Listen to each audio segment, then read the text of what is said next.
Welcome to the Big Week in Gaming podcast, and what do you know, it's been a big week in gaming. I'm Intergot for episode 46 on Sunday, the 30th of May, 2021. As always, I'm joined by the official P3 nominated and approved Xbox Hall of Famer and number one challenger to the mantle of the greatest Xbox RPG player in the world, Swinny. Hello. And the game-loving, grind-hating, pretend-to-quit coffee-drinking, gamer, anti-gamer, and slightly less interrupter-in-chief who had to get a coffee before this intro, Mike. I tried, man. I'm trying, alright? I'm trying. It's hard. In this week's show, we'll be discussing the Switch Pro announcement is incoming, an update on how Epic versus Apple's court case closed out, and finally, our look at the last Game of Summer of the Year for 2011 nominee, Dark Souls. As always, if you want to check us out on socials, follow Big Wig Pod, BIGWIGPOD. I always feel like I'm going to misspell that every week. Quick updates. So, public registrations for E3 2021 digital events will begin the 3rd of June. So we are certainly heating up for E3, and a lot of pre-3 activities are happening. A lot of shows are happening. On E3, Microsoft and Bethesda have announced a joint showcase, which I think is really interesting from a branding perspective. Based on the art, definitely Halo is going to be there, but also Starfield. And that's set for a convenient 3 a.m. start for us in Australia on the Eastern Seaboard, the 13th of June. And then Axiom Verge 2 has been unfortunately delayed to Q3 2021, which, by the way, just really quickly, I always find it funny when people talk about COVID delays for these type of games that are developed by a solo person who probably has not changed at all what they do day to day. Anyway, I'll park it up there. And then finally, Monster Hunter Rise version 3.0 launched this week, and as I sort of speculated, it's including a new ending to the game, and they've sold 7 million copies of that game so far. And you keep trying to get me to buy one, and I refuse because it was on sale. I know, but I'm sticking to my mid-year resolution, which is not to purchase any game whatsoever for the remainder of the year. Just on that Axiom Verge 2 thing, I think you're kind of, not telling the full picture. Someone Intergot, that has probably experienced this. When you're talking about COVID and working from home and having children and having to homeschool children that can't go to school, you know how disruptive that can be. And so I can just imagine for someone that is a game developer that probably will maybe I don't know that particular situation, but I could definitely see that being. I take my statement back. I take my statement back, Swinny, because actually the developer something Happ, Tom Happ. I know that I'm quite sure about this. I might be wrong, but I believe his kid has special needs as well. Yes. That would certainly be very difficult. I'll probably just delay the game to 2023. So that's me. He's doing a much better job than I am. I'm actually looking forward to that one. I never quite finished number 1, but I think I'll probably go back and finish 1. Yeah, I'm kind of like a quarter way through it, and I love it. It's very much more like Metroid than Super Metroid. But it's like a super cool... It's like as if that series went off in a different tangent. And there was Metroid 2 or something. And then, Swinny, you had a shout out to the community. Yeah, just there's some passionate...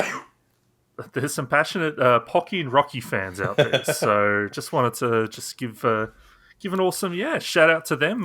Keep fighting a good fight, the Pocky and Rocky fight. We'll have to merge into being Amiibo / Pocky and Rocky channel. I'm down for it. God, I'm just looking through the run sheet. Any Amiibo there stories this week? There isn't. Thank God.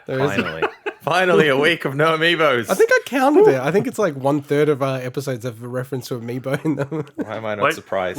Late breaking news. All right, there's a new Amiibo segment. I'm just trying to think what Amiibo would be even upcoming. I don't think there's any games for the Switch that would require Amiibo. So what have you been playing this Lady week? Dimitrescu from Resident Evil. They're making Amiibo for third-party games that aren't even on the Switch. That makes a lot of sense.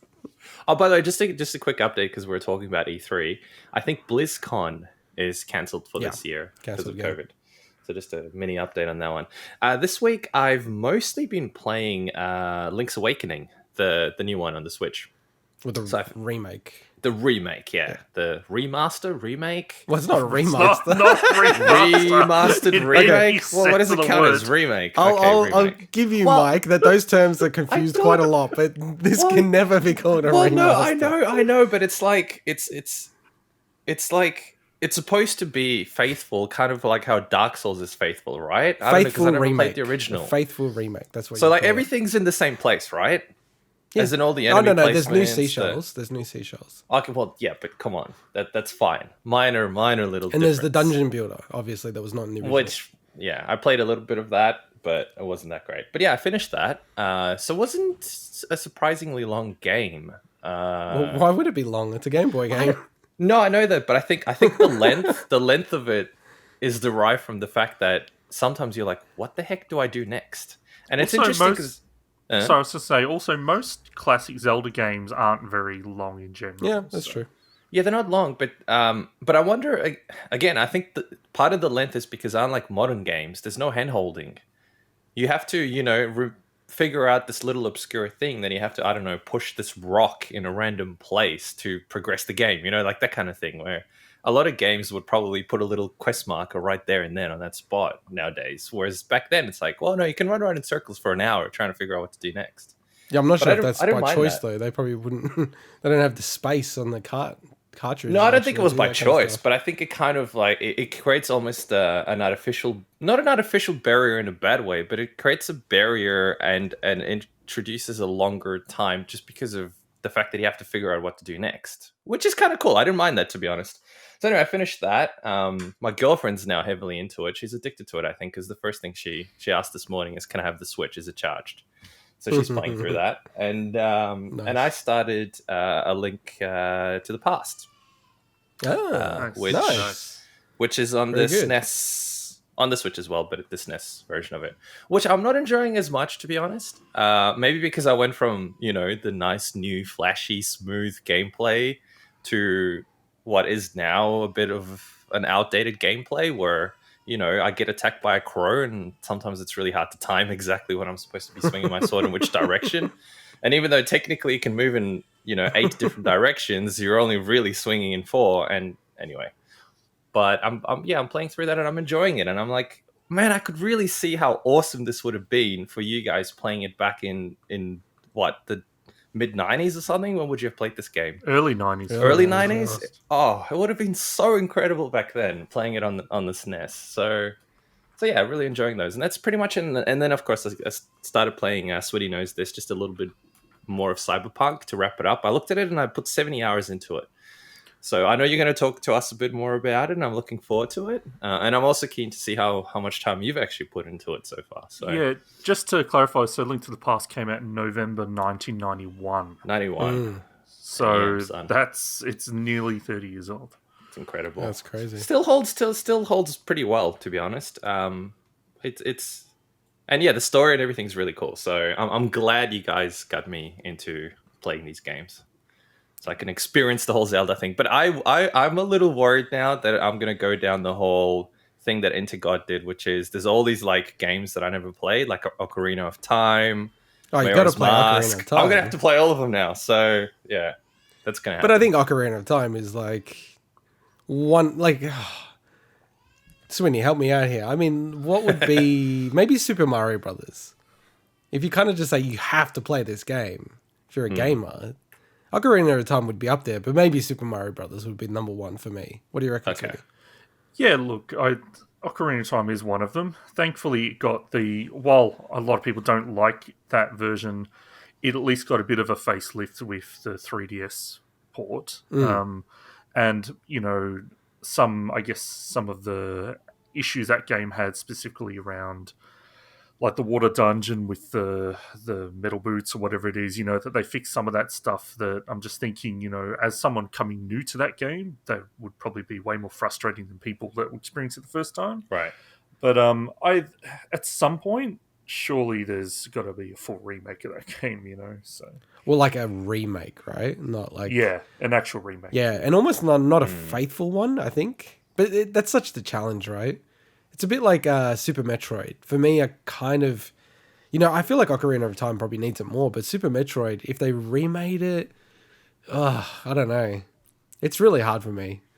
Like, it feels like it's so perfect the way it is. It'd be so hard to hit those heights with that game. But probably Ocarina of Time, given even on the 3DS, a bit of the slowdown, just the jankiness of the game comes through a bit too much. It would never happen, but with Super Metroid, part of me would be like super curious to see what Super Metroid would look like if it was like in a Metroid Prime format.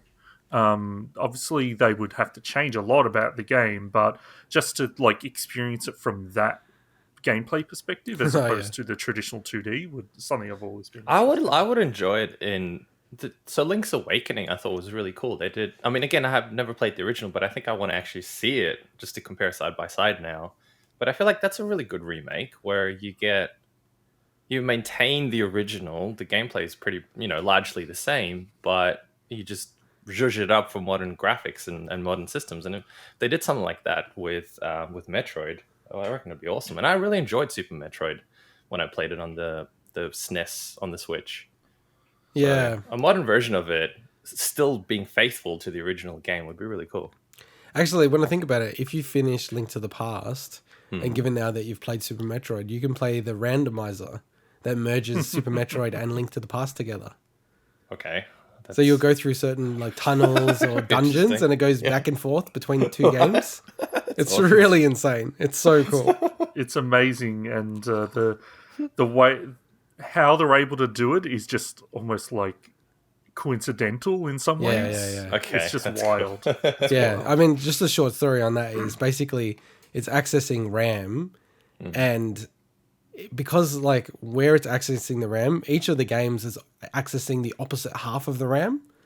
So they didn't have to change any of the addresses of when. Basically, it's almost like, how like the old school telephone switch, where like the operator who would switch you into calls. They're able to do it without rewriting the addresses, so they can just literally go, "Oh, you're going from here to there." So you're going from like this dungeon to this part of the Metroid map, So if it wasn't like that, it would have been an absolute nightmare to be able to do it. Yeah. So it's pretty incredible that it just, awesome. like Swinny said, it just was an accident. It was not by design, obviously. If anyone wants to check it out, Games Done Quick have some good runs as well of that they did there. So. Now, that would be a sick double pack from Nintendo if they released like Link to the Past, Super Metroid, and then the randomizer combined. It'd be like the least Nintendo move in history. In terms of what I've been playing this week, pretty much nothing. Like, I've been really unwell this week. I've slept half the weekend. Work was really, really busy. And then I went to fire up Monster Hunter Rise on the way home on the train. And then I was realizing that I was carrying a dead Switch. It was like out of batteries. Oh, no. I don't know how it was out of battery. So then I was like, oh, okay. And then, I just haven't had much time to play. I really wanted to play Control, so I played a little bit of Control, but that's it. I can't even remember when I played that. It might have been last week, so... That was last week. There you go, yeah. I just really have not had time, unfortunately, just with the kids and everything like that. But I really want to get back into Control and finish that. I think it's pretty critical that I get through that before next week. All right, Swinny, what have you been playing?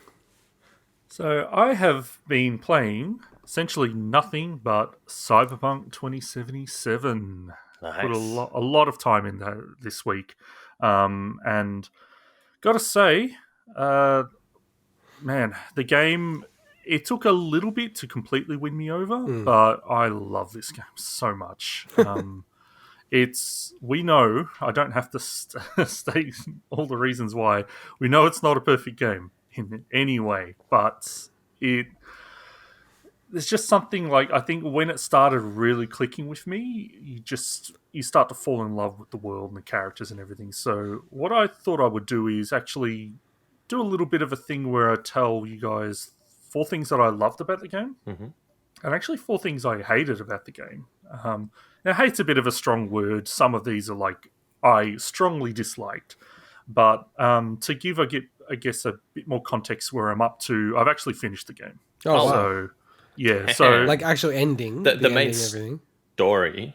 Yeah, so I finished the game. I finished essentially all the major side quests and Whoa! everything. What? Man, I've been playing this for 70 hours and I'm not even close. Oh, and you just started. You just got it. And you just started, yeah. Yeah. So basically, the only side stuff I've got left is when you're out in the world, sometimes it will trigger a side quest that, like just by talking to a random NPC. Yeah. So there's likely going to be some of that stuff that I haven't seen, which I might seek out a bit. And I've only done about 50% of like the open world content in terms of like the scan hustles and the gigs. They're kind of, when I say finish all the side quests, I'm talking about the ones that are like under the side quest panel, like for the major NPCs and all that stuff. Yeah, because you have those, and then you have the police ones and whatnot that don't really fall under that bucket, I think. Yeah, they're just little things you do. Yeah, and the gigs. And, one of the quests is, hey, you've got to take out the cyber psychos all around the map. Like, I haven't finished all those particular ones, so I'm kind of 50% of the way towards that stuff. But yeah, no, I finished it yesterday, got to the end, and now I'm actually going to play. There's, like, multiple potential ways you can go there, so I want to kind of experience the rest of that. So I've got some strategic saves there to kind of, to see how that goes. Are there strategic saves to experience it, or strategic saves because there's achievements associated? Both. You know what the answer to that is. You know what the answer I know. I just thought I'd ask it anyway. It's both, because it's the only thing that matters. To explain it would be to spoil it. So okay. Let's just say there's substantial different ways to go there. So cool. I want to see what that plays out as well. But yeah, in terms of the stuff I love and hate, so I'll go, one love and one hate. So I love the world, just the detail that goes into this, and it's such a massive, believable city that's layered on top of each other in such an honestly impressive way. I don't think I've seen a game kind of allow you to essentially climb on any single building and keep going vertically for ages, and there's quests that are layered on top of each other. It's just wild what they've done, and I can see what they mean about having issues with the game streaming on the older platforms because of how they've designed the world.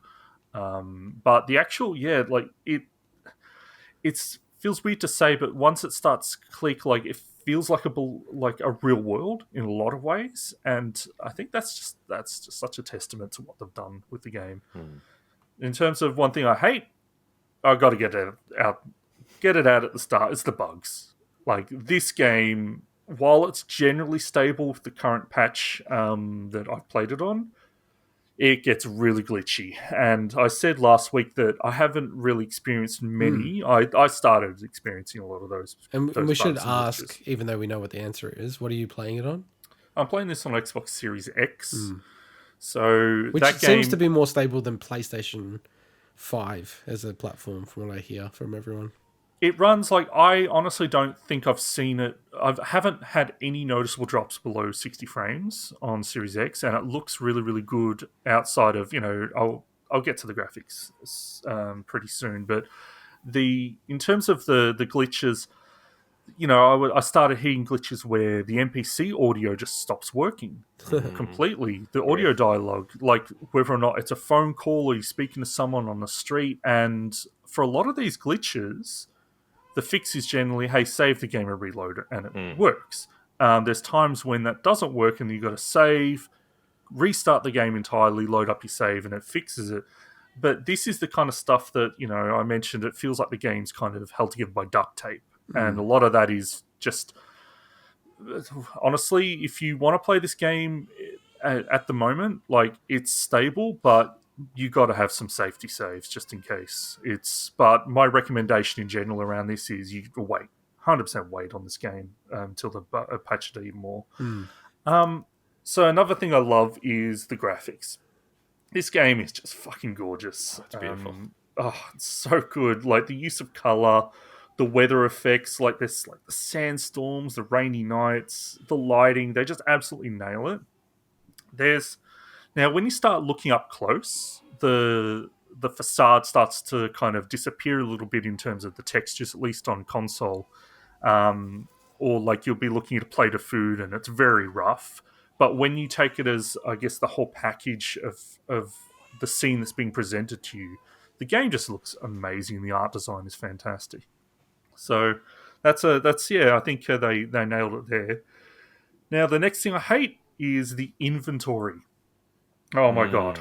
This game, in my opinion, needs a massive overhaul in its inventory system. Yeah. Like The Witcher 3 eventually got. I don't know, Mike, if you agree with that one. No, I do agree with it. I'm trying to actually remember the original Witcher 3 inventory, because all I remember is the revised one, which was good.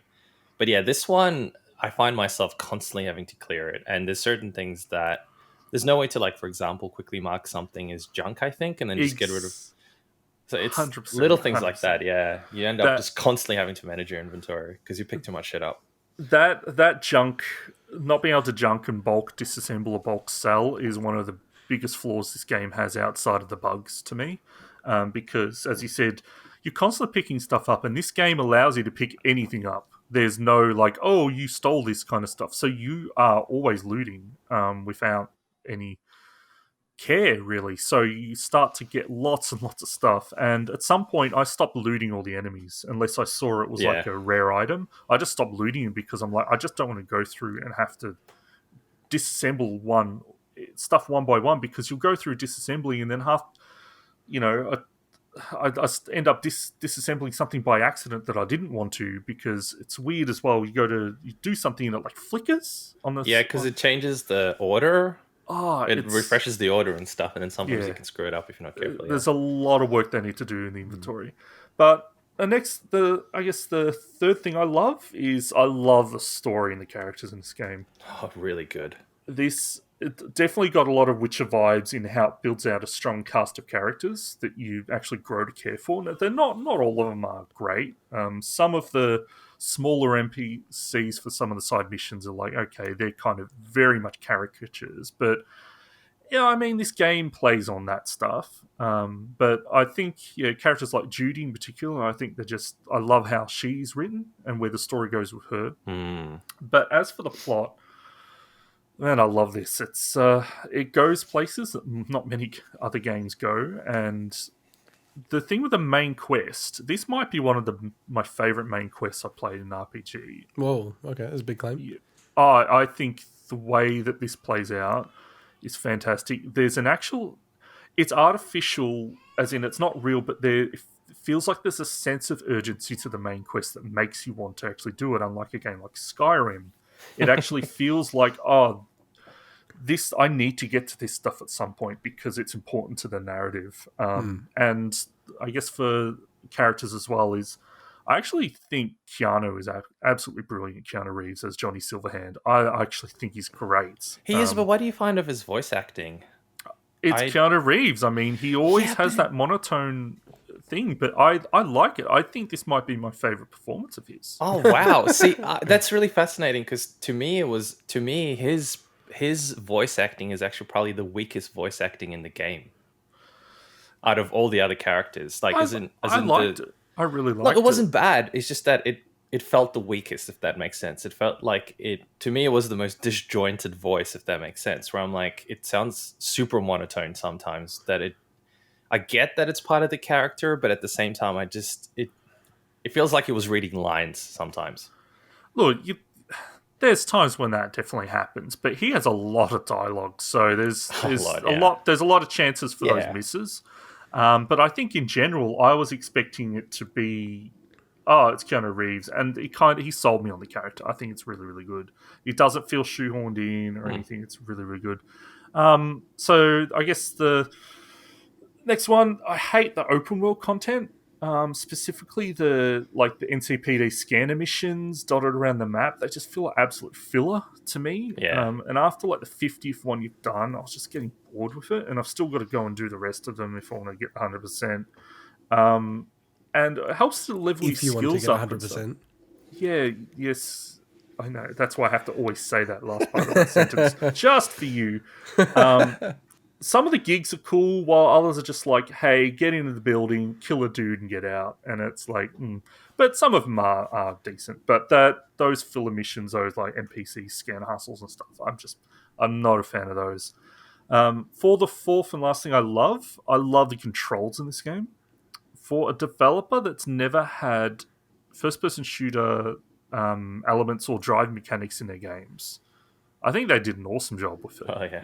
It's not perfect, but as a package of how your character moves around, especially when you get access to like a double jump and you can climb up in buildings and stuff, combine it with the shooting and the driving, I think I love the controls in this game. So, but the last thing I hate, oh man, and this is getting into some very RPG nitty gritty in terms of like a lot of people probably won't have as much of an issue with this as I do, but essentially the quest tracking system and the phone messaging stuff, they're very related. I swear the amount of times I would track a quest, I'd get a phone message from a character that I can't control when that timing happens, and it would automatically start tracking the quest that's related to that character, and then I'd have to bloody go back to start tracking the quest again, especially towards the end of the game when there's like only one major quest in my log. It's like I'm constantly grappling and fighting against the game system, and the reason why it's so annoying is because you have to select your quest to track where it is, the waypoint on the map, and then suddenly it's like I start walking towards it and I'm like, oh my god, it changed my quest again to this one. It pisses me off so much. And with the phone messaging system, I mentioned Cyber Psycho missions, which is like open world missions that you can do. Just to complete those quests, you have to like go 2 levels deep into a phone messaging system to be able to reply that I could figure out anyway. And it just felt so clunky and unnecessary. And I'd prefer if they just did that stuff automatically like any other game. I don't think it adds anything to the game, the fact that you have to go and manually reply to messages. Yeah, I agree, because I don't think the replies... Oh, actually, I don't know. Did the replies... Because there's certain parts where you can choose the reply, and I was never sure if that alters the quest or anything like that. I suspect it probably doesn't, but I've never tested. You know what I mean? Yeah. Whether you're a prick or you're a nice guy in a reply kind of thing. I'd rather lose that element of choice to gain it not being frustrated by it. Yeah, especially if it's artificial choice and it doesn't really make a difference. I kind of had that a little bit, but to be honest, I don't know. I never really... Maybe the way I was doing the quests and the way I was picking them, I didn't feel it as much. Oh, man, it happened all the time with me. I'd start tracking something, and then suddenly it's tracking the main quest again every single time. And it's also like selecting the quest and tracking it are 2 separate buttons. So it's just... maybe it's just easier on PC. There's so many just like things there that would just make the experience so much better. But I guess overall, I absolutely love this game. One of the best games I've played in ages. Just wish that it didn't run like crap, especially for people on the base consoles. Like, I really feel sorry for people that have a base PS4 or a base Xbox One that were looking forward to this game and got pushed away by it because there's a lot to love there, but they've shot themselves in the foot. So, a year from now, this is going to be an amazing experience, I reckon. But I don't think it will ever work on the base consoles. No, not on the base consoles. No, definitely not. As Swinny said, when you really look at, people think, they're making excuses when they say, there's all these interwoven systems and it's really hard to get them to all work correctly and the performance hit and all that stuff. There are a lot of things happening concurrently that you can kind of see why it would struggle on old gen. Wait, it's old gen now, isn't it? Yeah. Previous gen. Previous gen. Yeah. So again, it's a whole side story. We've covered it already. Yeah. To death, but if you happen to get it on the new generation and on PC, it's fantastic. But if you can hold off, like we've said before, give it another year. You'll still have an amazing experience now, but I think once they fix a lot of these things up, you're going to have a really, really cool experience with this game. It's incredible. I came 5 minutes away from buying this game. So, to cut, into the bargain bin a little bit, this game is just plummeting in price. It's selling in Australia now for $34 on Amazon. So like what, Australia. $25 US, yeah, with tax. That's just crazy. And that's Xbox, PC, and PlayStation. That is so cheap for a game that just came out. What was it, November 2020? Yeah, December. Was it actually? Yeah, it was December, wasn't it? Yeah. That's also so insane that it came out. It was one of the latest AAA games I've ever heard of coming out in December. It's got to be maybe in the history of gaming, the latest in the year to release. Games almost never release in December of that caliber.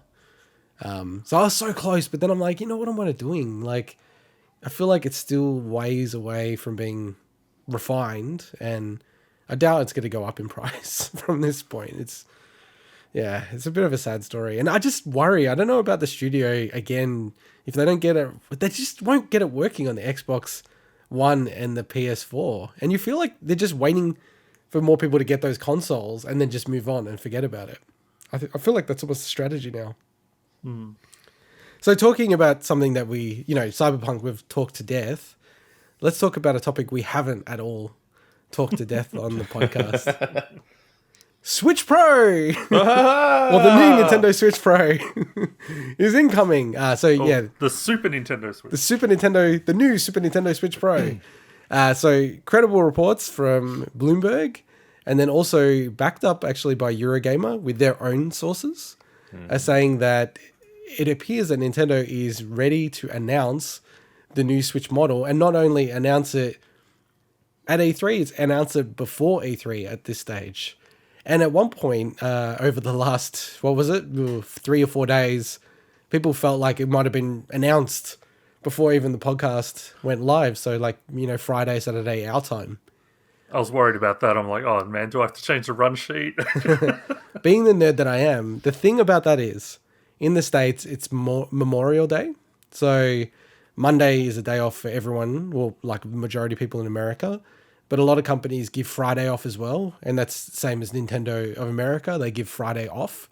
Now, fully understand that Nintendo is really run by Japan, but I am sure they would observe, well, Nintendo America won't actually be at the office on Friday, Saturday, Sunday, Monday. It would be pretty insane to announce something this large where the bulk of the stuff aren't there. Like, that seems like, even for Nintendo, a dick move. So because they didn't get announced on early Friday our time, I was like, okay, they're not going to announce it. But that kind of then makes you go, well, probably the earliest they'll announce it is Wednesday our time, but more like Tuesday their time. The other one is that it actually got accidentally listed on Amazon Mexico. Now, normally you go, oh yeah, whatever. The only problem with it, about kind of going that it's fake or whatever, is that the only people that can actually list those type of listings for pre-order on Amazon are the people who own the brands. So actually own those accounts.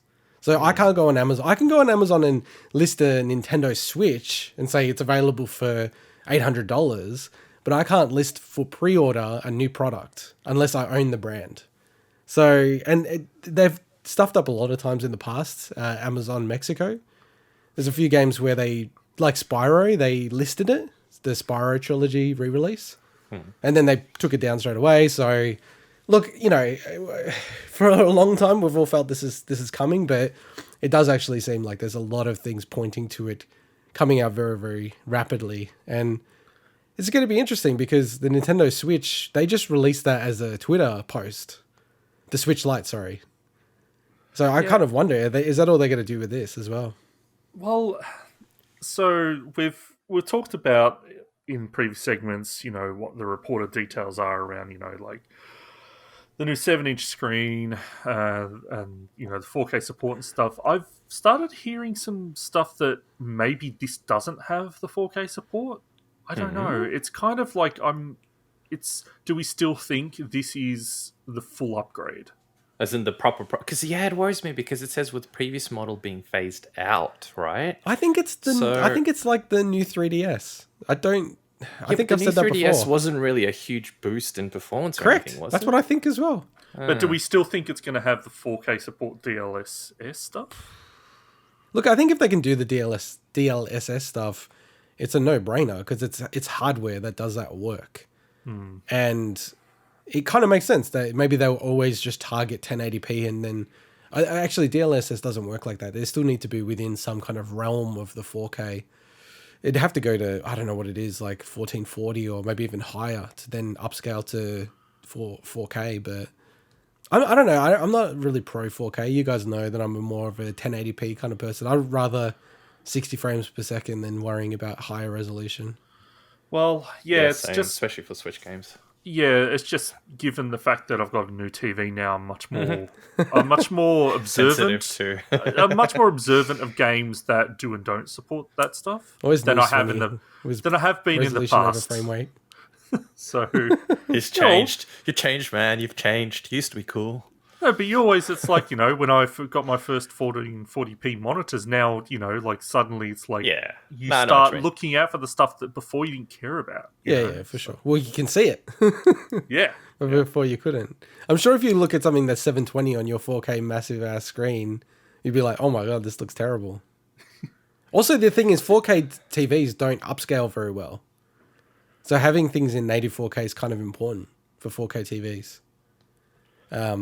So yeah, let's play some bets, boys. Is this getting announced before E3? I think it is.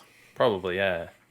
I'd be more interested in placing bets as to what it really is. As in, is it really a proper pro model, or is it just an upgrade to the existing lineup? And I feel like reading it now, I don't know, I'm starting to think it's just an upgrade.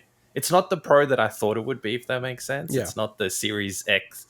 Sorry, it's not the Xbox One X versus the base console that I thought it might be, where you really get a good oomph and performance. But maybe you do. I don't know. We'll see. I think the announcement before E3, which a lot of these articles have stated, really makes sense so that third parties can mention the fact that, like, hey, potentially could mention that, hey, this runs on the new Nintendo Switch or something.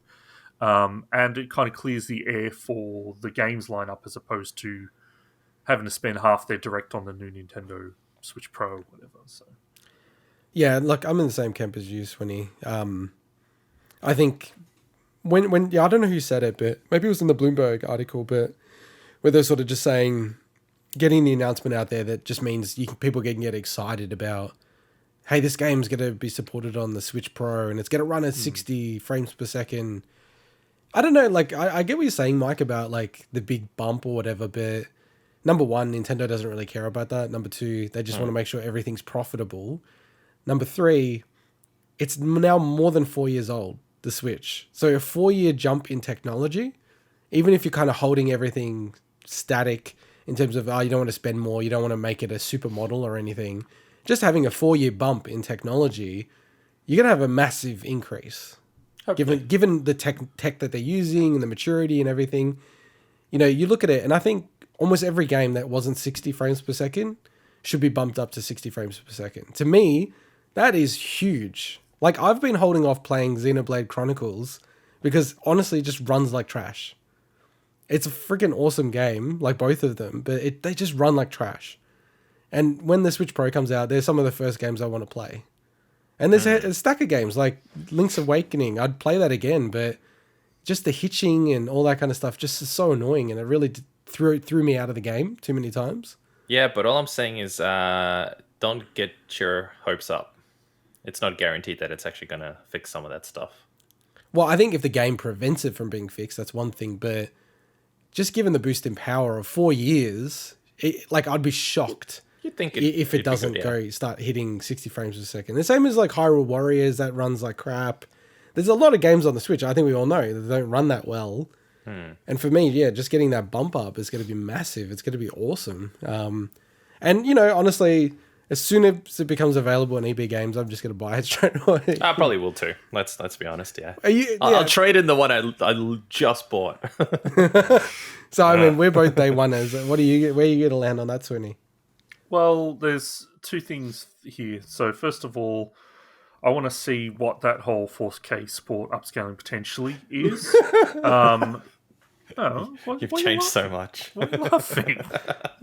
It's like your new thing now. I like it. 4K Swinny. No, because the thing is, like, when you're judging, do I want to buy something? You've got to think about, okay, what is it worth to me, right? I know. And like, when we talked about this before, I'm not super interested in this model because I'm fine with my current Switch. I generally play it docked in at the moment. So and that gets to my second point is, it'd be a benefit to me to get new Joy-Cons because I still have ones that drift.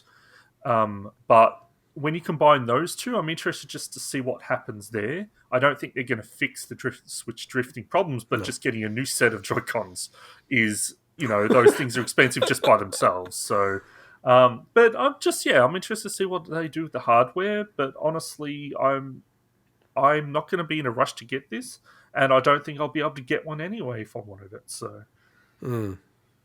Actually, when I bought, I ordered the Zelda Joy-Cons. I think eBay, they're like, oh, you can get $50 or $60 off if you trade in your old Joy-Cons. I'm just like, they surely wouldn't even check if they're drifting or anything. No, they don't. They never check that stuff. I feel like that's just like, maybe it's a bit dodgy, but I'm like, surely I'm going to take that deal, right? Like, here's my broken ass Joy-Cons. Give me They the do new go ones. to get refurbed and stuff. I just don't know if even there they bothered to check. Or You'd have to fix stuff dismantle like the that whole out. bloody thing to take all the dirt out, because that's basically what happens. All the dirt accumulates on the sensor.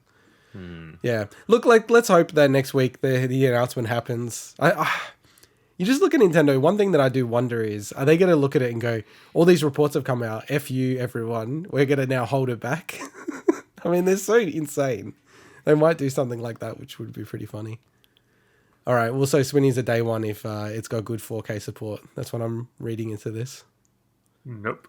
All right. Let's get into our next story. Epic versus Apple. The court case wraps up, but it's not the end of the story. So for week one coverage, if you go back a couple of weeks, we had week one coverage where we summarized most of the activities. And I think like week one of the trial, given all the accidental leaks that happened, also just a lot of the fireworks happened in week one. I think week two and week three, now that the case is actually concluded, week two was definitely like the most boring, so we didn't cover it last week. So yeah, week two, mostly on like the battle of experts. So, obviously it's a trial, so they need to define basic stuff like what's a game, like what's a console. So they'll literally go, what's a PlayStation? They'll have a photo of a PlayStation. Is this a PlayStation? All this kind of crazy stuff. And the experts from Apple and Epic side, even the judge said they were just talking over each other, like talking through each other, and like not really landing on a spot.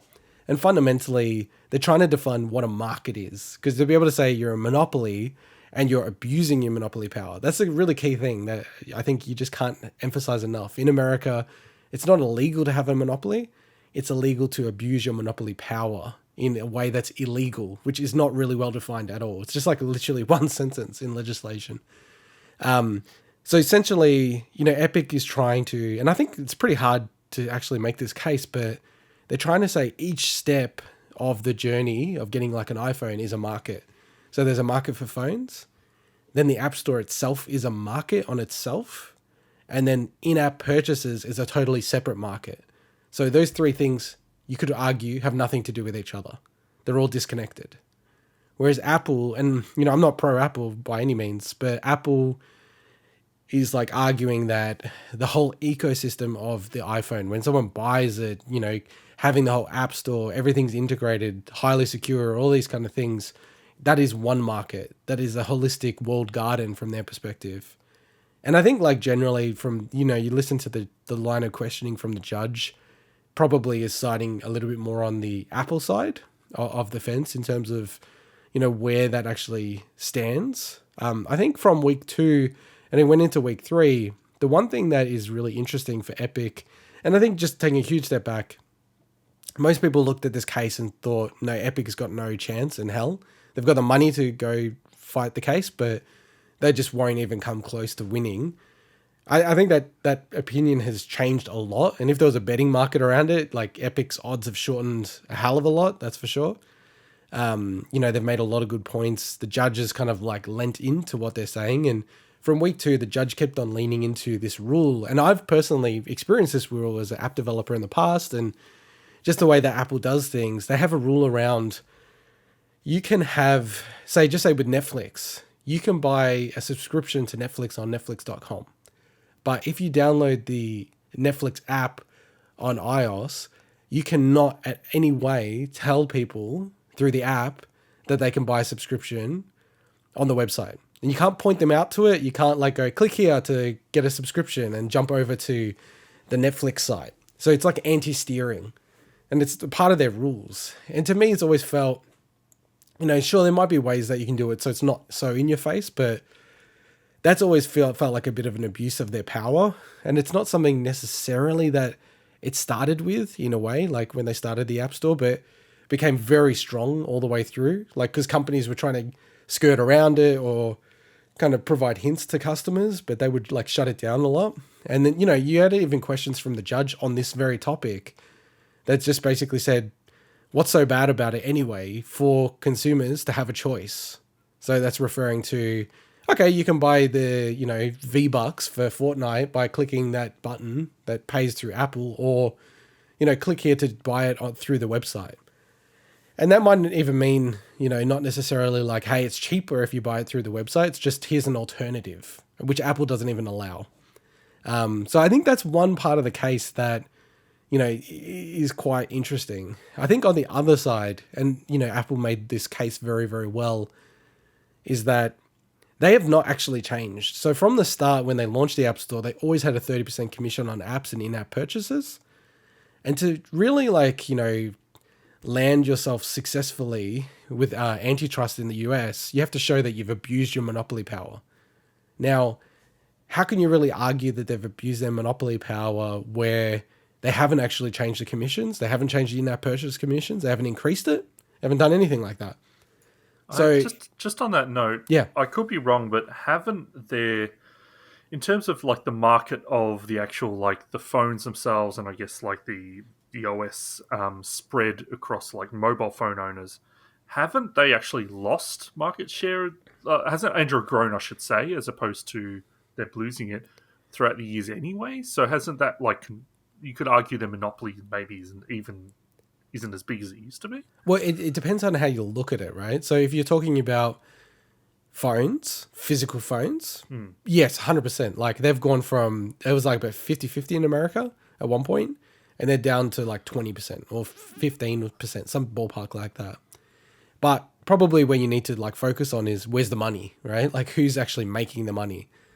And if you're looking at profit, like Apple, if anything, has strengthened its position. It's still like 60, 70, 80% of the mobile phone market in America. Okay. And very, very strong in Australia as well. Yeah, no, I was just thinking, you're saying, like, the fact that they haven't changed their stance. And to me, I'm just thinking of that, it's almost like they've actually don't have as much control as they used to in terms of the ownership. So. Yeah, no, that makes sense. And I think just on that point, so there's two key things. I was really surprised, actually, that Tim Cook actually appeared at the court case. Supposedly that was always known. I hadn't heard about that. And just normally with CEOs, they try to avoid them coming to these type of trials if they can. They spin all BS of why they can't come, but they figure out a way to get rid of them out of the situation. But he actually did appear, and he was pretty terrible. Same as Phil Schiller, another guy who's like, reports to the CEO, very, very critical guy. I don't think they came across very well. And now they probably had a goal to not reveal any critical business data about Apple, profitability and everything. They're playing the long game, which is, they're a worldwide company. They don't want to get into a position where they're running afoul of other countries, like in other jurisdictions like the European Union, where they might use some of the data from this trial to then attack them and try to change their commission structures or policies or whatever. So they're playing multiple games when they're appearing at this stuff. But because this is a judge trial, not a jury trial, like the judge will take all the evidence on board and she'll make a determination, not a jury where some of these BS answers might fly. I think it's going to come off very poorly with the judge. And it's kind of bizarre. Like, Apple is top 3 companies in the total, like in the entire world in terms of value. And even the judge directly asked Tim Cook, how profitable is the App Store? And his answer, this is verbatim, he goes, but, I have a feel, which is we are. So his whole statement is like, he thinks they're profitable. What? The App Store, he thinks it's profitable. He thinks it's profitable. Like, speculation is the margin on the App Store is like maybe 70, 80%. People don't actually know, right? But 70, 80% margin on a product that is churning over hundreds of billions of dollars. And for him to turn around and say, I've got a feel. He literally says, I have a feel that we are, right? I haven't heard, I didn't hear his statement or like read his statement, but Is that simply because he didn't want to give wrong figures? Now, I'm not defending him. No, definitely not. Because even when they do that kind of stuff in America, the way it works, they can clarify it later and bring financial statements and all that kind of stuff. Okay. And in America is very different to Australia, which is I know a lot more about like the legal system here, but in America, it's freaking brutal, man. Like I hadn't mentioned it earlier, but with one of the Epic experts, they actually attacked his CV and saying, oh, his CV's bullshit and there's some stuff that he's lied in his CV. And then you pull it apart and it's like he's maybe embellished it a tiny bit. And I'm really saying a tiny bit. And they've like totally ripped into this guy. And I feel actually bad for him. But yeah, the US is very strange in that way. She did try to keep on like banging on about it. And because even Phil Schiller was debating whether it's profitable, the App Store. And he's like, well, I don't know because we just merge everything into one P&L line. So we don't know. We know the company's profitable, but we don't know if the App Store is profitable. And it's just like, I get it. Like, I think they're just playing the long game, which is like they don't want to get attacked worldwide for like their policies and profit margin and stuff like that. But one thing the judge did land on was that the very fact that they don't really know how profitable it is, and that's their statement, and the very fact that they haven't changed their, commissions and all this kind of stuff kind of shows that they're not even getting hit up against like competition. Like the idea that they're so like, ambivalent to everyone else, they don't even need to think about it because there isn't really any competition. Because if there was, they'd have to respond and reduce their rates or, do something more dramatic, but they're not even thinking about it. It's like the idea that they're in such a blessed position that they're just, sitting on the swing, swinging away and going, maybe we're profitable. I have a feeling we are. I think they know. know. Well, they do, of course but they know. Again, this is their statements, right? Yeah, and their actions are they haven't changed the commissions. And historically, they actually said maybe when they get to $1 billion of profitability with the App Store, they start reducing the commissions. And Phil Schiller did say they expected more competition in that space, and it never happened. So their actions of not changing the commissions kind of shows that they're not being, like, there's no competition. Now, like I said from the start, you can be a monopoly in America as long as you're not abusing monopoly power. There's no case with like the Sherman Act. So like that's going to be the really hard thing for Epic. But look, just to wrap it up, like the judge is probably going to take 3 to 4 weeks to come with her verdict. It's kind of crazy, like to understand she's doing like 1,000 cases at any time, which I don't know how that's possible, but that's what they do. These type of judges in America. The other thing is, it's no matter what happens, it will be successfully appealed. There's just no way that something of this magnitude wouldn't sort of, be appealed. So it's kind of weird. She even mentioned from the start of the case that she knows it's going to get appealed successfully. Can I ask? Oh, sorry. Yeah, go on. Just to mention, you said they haven't changed their commission at all. Do you know if did they try to use a defense about the App Store's small business program that they introduced last year? Yeah, they did. So that's only at the time that the case was kind of like filed. Yeah. And what they said, Tim Cook in his testimony said that, because of COVID, we wanted to do something with small business, and we had all these lawsuits in the background, but I think it was COVID that we made that decision. And then the Epic cross-examination was, well, were you not worried about small business for 9 months of COVID? And then you made the decision right before the case started? So, I mean, it doesn't look very good. Yeah, no, thanks. I just wanted to because I haven't really, you are my source of news for this. I'm just putting that out there. So, I know the timing of that whole thing when they dropped it to 30 to 50%. Was it for developers that earn under 1 million sales a year or something? Yeah, so most developers, the majority of developers now, it's like 15%, not 30%. Yeah. And supposedly they had that in the works for 4 years. They were talking about it and how would they change their systems in the back end and stuff like that. So again, if it's been happening that long and they really had that view from COVID, and given, like Apple had the view that COVID wasn't going to be an overnight thing, why wouldn't they have announced that a month or 2 months into the whole the COVID pandemic? It seems very... Yeah. Very coincidental. It just happened when they had so much pressure worldwide about the regs. And yeah, just like to close it out, so like I said, no matter what the decision, they're going to appeal it. And the thing is, it's such an important case. It's probably one of the most important tech cases, antitrust cases, probably since the Microsoft decision with the Department of Justice in the 90s. So, I mean, this kind of case is probably likely to go to the Supreme Court unless, the parties figure out some way to align it. It does, like, my gut feel, and it's just totally wild-ass guess, is I wouldn't be surprised if the judge, just also given the line of questioning, which you can't always trust because sometimes she's just trying to be devil's advocate, but I think, like, one thing that would be really good is if there are alternatives, how do you, like, in-app purchases, how do you remove some of the anti-steering that Apple does? And how do you write that rule in a way that's fair to Apple as well? Because you certainly don't want to have a system where Apple turns into the railroads, which does seem unfair because of all the stuff they've developed. But it does seem crazy to me that, I'm in Netflix. I can't, like, click on something to jump onto their website and subscribe to Netflix. I have to independently go to Netflix to set it up. Like, that seems a bit strange to me. So like I said, probably 2 to 3 to 4 weeks, maybe even longer, she'll come with a verdict, and then they'll go from there. They'll appeal it straight away. And there is actually a court case in Australia as well, but they're waiting for the decision. But I don't know what the decision's going to be, because it literally could take years to resolve. So yeah, it's going to be really interesting what the Australians do as well, because they've held off until the verdict comes through for this case. So I'm not sure if they just kick it off there, depending on how it lands, but yeah, it's pretty interesting. So we'll look back on this when the verdict comes out. I mean, if it's a slam dunk for Apple, I don't know. The judges in America are pretty conservative, so I doubt that they'd push it a lot harder if it comes out to be a slam dunk for Apple. If Epic gets some wins there, that's a bit different. All right, let's get into our next story. Dragon Quest 35-year anniversary. Swinny, do you want to take over some of this stuff?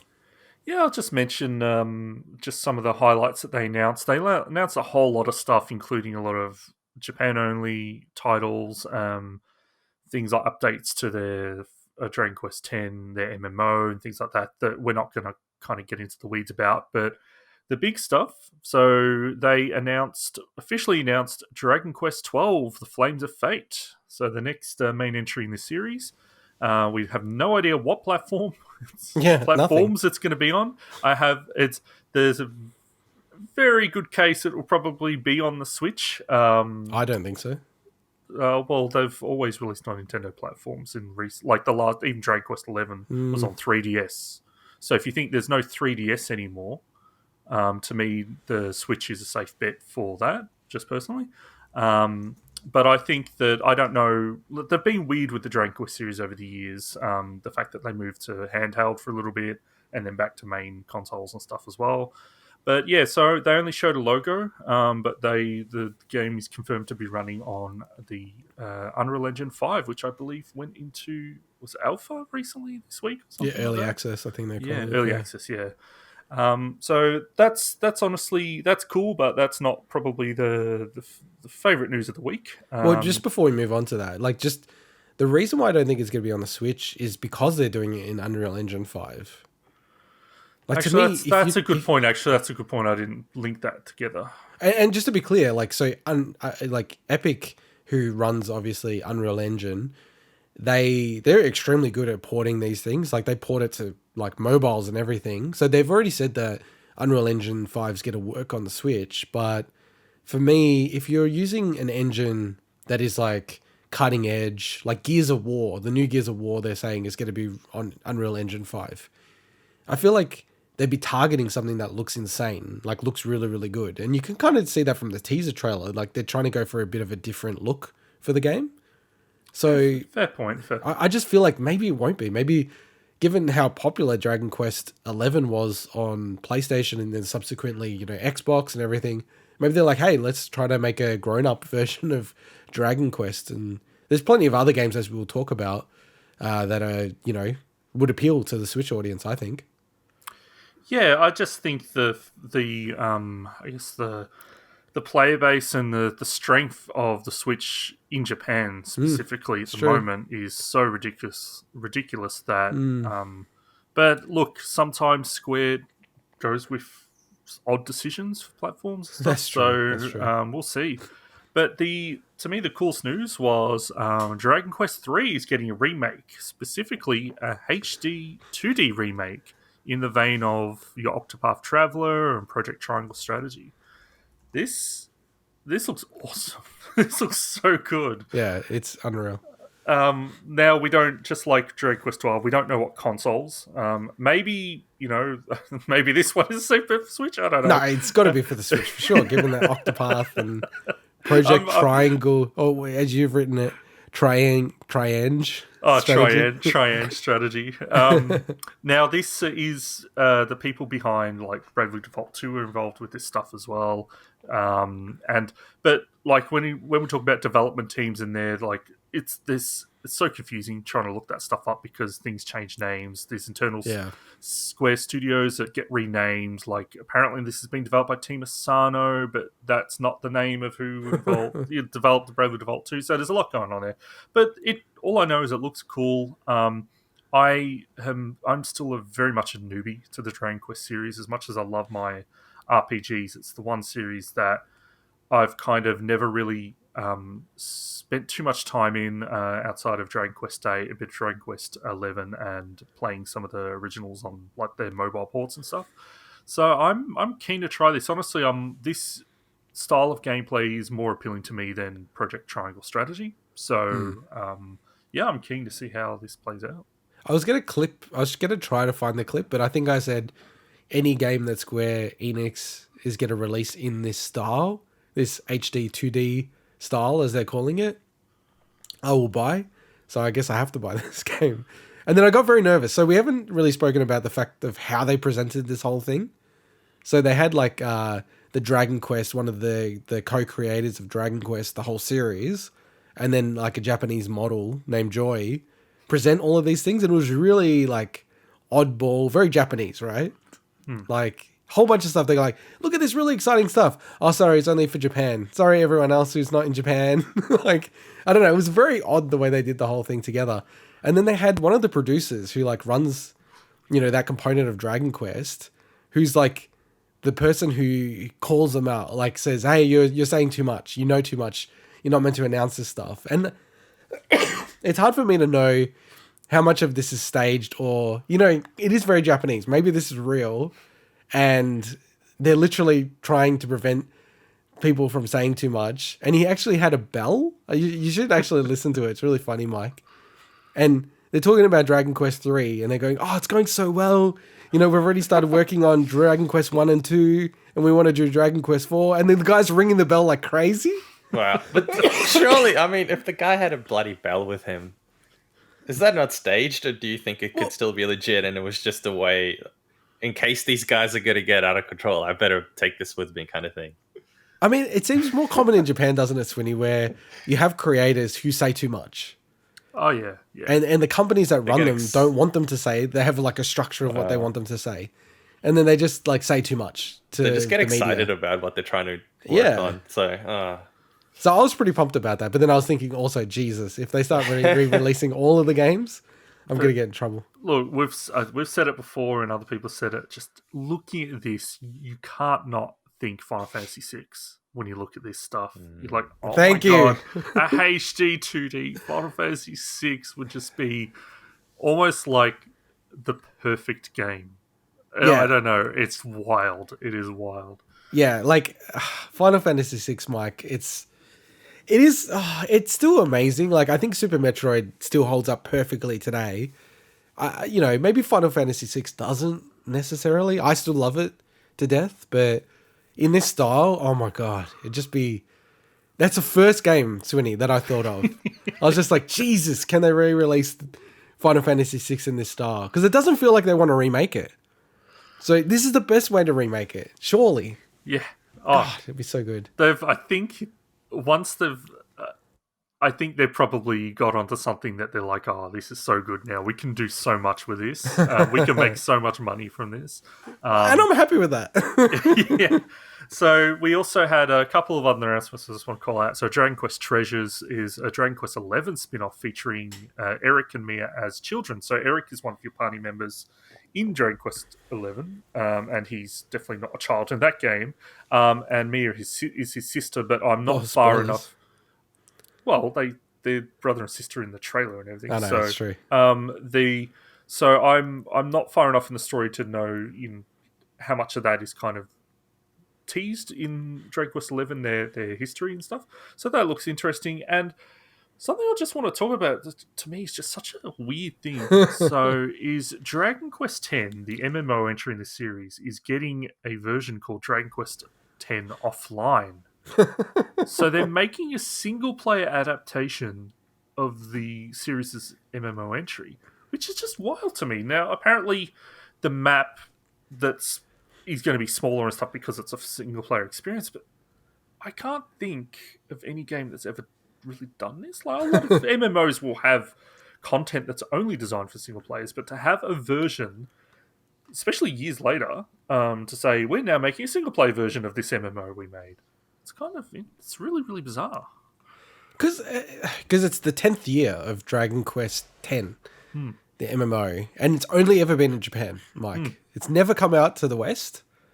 And it's quite funny because Dragon Quest 8 and 9 were fairly popular for the first time in the West. And then they just, they skipped it, and then Dragon Quest 11 came out. And people aren't paying attention, like, well, hang on, where's Dragon Quest 10? But, I know it's an MMO, but I thought it was mostly a single-player MMO. I don't think it takes full advantage of it, the fact that it is an MMO, from what I understand. Now, maybe I'm completely off base here. Yeah, I don't want to get into the details on this one because, honestly, I'm very ignorant of those details. But it's just a really, really, just a bizarre thing to do in my head. So it is really weird. So, Mike, it got originally released on the Wii, Dragon Quest X, the MMO, only in Japan. And then it kept on moving to other platforms, and people just kept on moving their characters across to, PlayStation 4 and to Wii U, and it's such a weird one, man. It's Switch, so the Switch has Dragon Quest X, but it's only Japan. That's weird. And they're up to season 6. I don't know, it's very strange. I did love the energy from the guy who is the producer, I think, or director of Dragon Quest X. The way he clapped, it was so energetic. I loved it. So, would you pick up something like Dragon Quest X offline? Because we don't even know if it's going to be released in the West, by the way. Oh, I don't know. Look, honestly, I've got so much of backlog of Dragon Quest games in general anyway. Specifically, still need to really dive deep into Dragon Quest 11 still. So you're probably going to get to Dragon Quest 3 before. Probably. And I was so happy that they did Dragon Quest 3 because the people who are really into Dragon Quest say that if you wanted to get back into the retro ones, Dragon Quest 3 is the one you'd want to play. So, yeah, it's cool that they're doing that one. Cool. All right, all the Dragon Quest news that you want. And more. All right, jumping into Nintendo's new high school eSports partnership. So we had actually, Swinny, and I'd would have to really... Oh, here, you've got it. When would I ever doubt you, my man? So we had previously spoken about this. So PlayVS, which is in America, high school sports is massive. It's nothing like Australia, where they're only really the rich private schools have their own little competitions internally. In the States, collegiate, and then also I can't remember what they call the high school system. It's really big. If you're on the PlayVS site, they just say high school and college. So, okay, high school and college. Yeah. And so, to the point where people, in towns, the Friday night game of football is massive. Everyone goes. And it's high school. Or varsity might be the term. Yeah, varsity, maybe that's right. Ah, that's what that means. Okay. Yeah. So, and PlayVS was going, okay, we want to do Smash Brothers and Splatoon. And then Nintendo came across and said, nah, don't offer these games. You can't, we're not going to allow you. We want to do our own thing. That's how they framed it. We wanted to do their own thing. And I think both Swinny and I said at the time, they're not going to do anything. They're not organized in that way, and they don't think like that, and they don't care enough. So it was what a shitty thing to do. And then out of nowhere, PlayVS announced with Nintendo that they've totally done a backflip, and they're going to allow them to use Smash, Splatoon, and Super Mario Kart as an esports high school competitive games. Just to clarify, Mario Kart 8 Deluxe, not Super Mario Kart. Although Super Mario Kart as an esport, I would kill that'd at be that. cool. I would kill at that, dude. Yeah, and that's to join other games like Rocket League, FIFA, Madden, League of Legends, and Smite. I don't actually know what Smite is. Oh, it's a game that I've always known about, but don't care enough to actually look up really what it is. Free to play. I'm already dropping off once I read that. Thanks. I think it's like a MOBA or something. Or MOBA. Action MOBA or something. Just cannot get into MOBAs. So PlayVS and Nintendo plan to provide Nintendo Switch systems to hundreds of schools, with 3,000 qualifying schools receiving either Smash Brothers or Splatoon 2 and a 12-month Nintendo Switch Online membership. That 12-month Nintendo Switch Online membership, man, they've got to, that's breaking the bank on that one. I guess when you say 3,000 schools, that adds up a bit. It does. Yeah. Does add up. But this is really cool. The amount of marketing they can get out of this, come on. It's an investment, surely. Now, so America is way different to Australia. Like, sure, they have the whole anti-game violence, all that kind of stuff. But could you imagine something like this launching in Australia? Oh, no way at all, man. Why not? We don't have that culture, as you said, of sports in schools that they do. Like, sports is eSports huge. in schools, you mean? Not actual sports. No, just sport, but sports. Sports, because this is very much like the whole lettering thing of people like joining teams and getting like credit for it.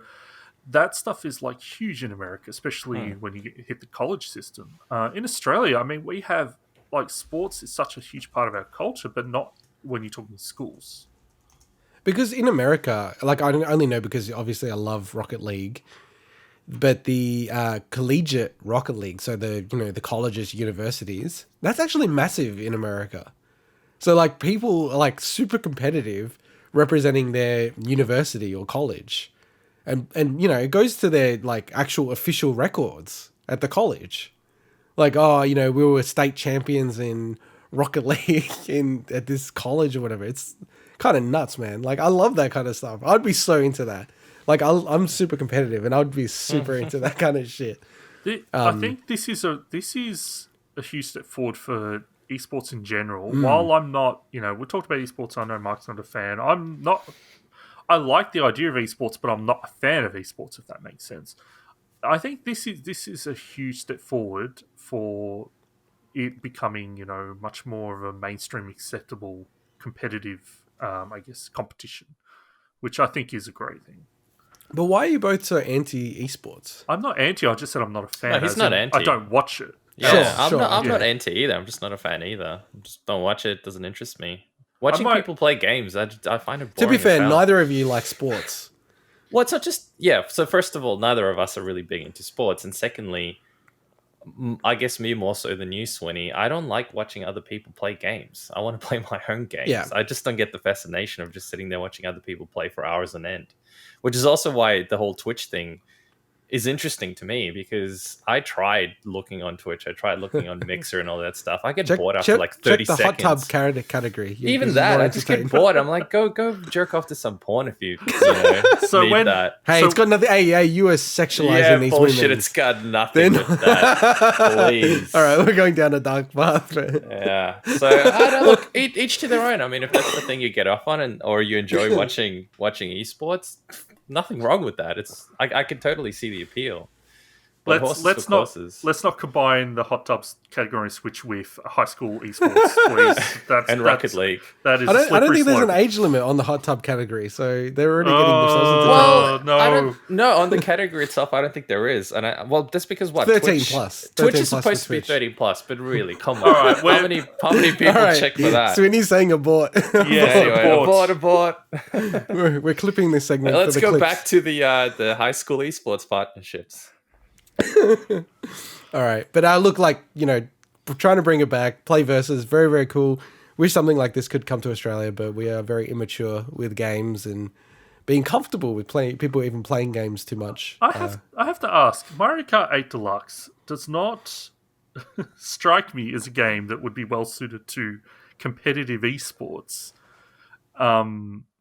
Just because, look, maybe this stuff is in Splatoon 2 and I don't know about it, but just the amount of rubber banding and it's it's great as a fun, competitive multiplayer game, but it just seems like it's not the kind of game that's well suited to esports. Well, I think it's like poker. Poker is a game of skill. I think in the end, but there is an element of chance, and I think it's the same as this. It's still a game of skill in the end, but yes, there's a huge element of chance, and there's a huge element of like you said, rubber banding, where if you're ahead, you're at a big disadvantage. But I still think the skill involved in being able to avoid the blue shells and all that kind of stuff. So. Yeah, well, just on the poker thing, like I remember I had, a really good hand, all chips in, thought I was going to win easily. And then, the guy I was playing against, bang, he had a blue shell card. I was out. I was waiting for it. I know you do.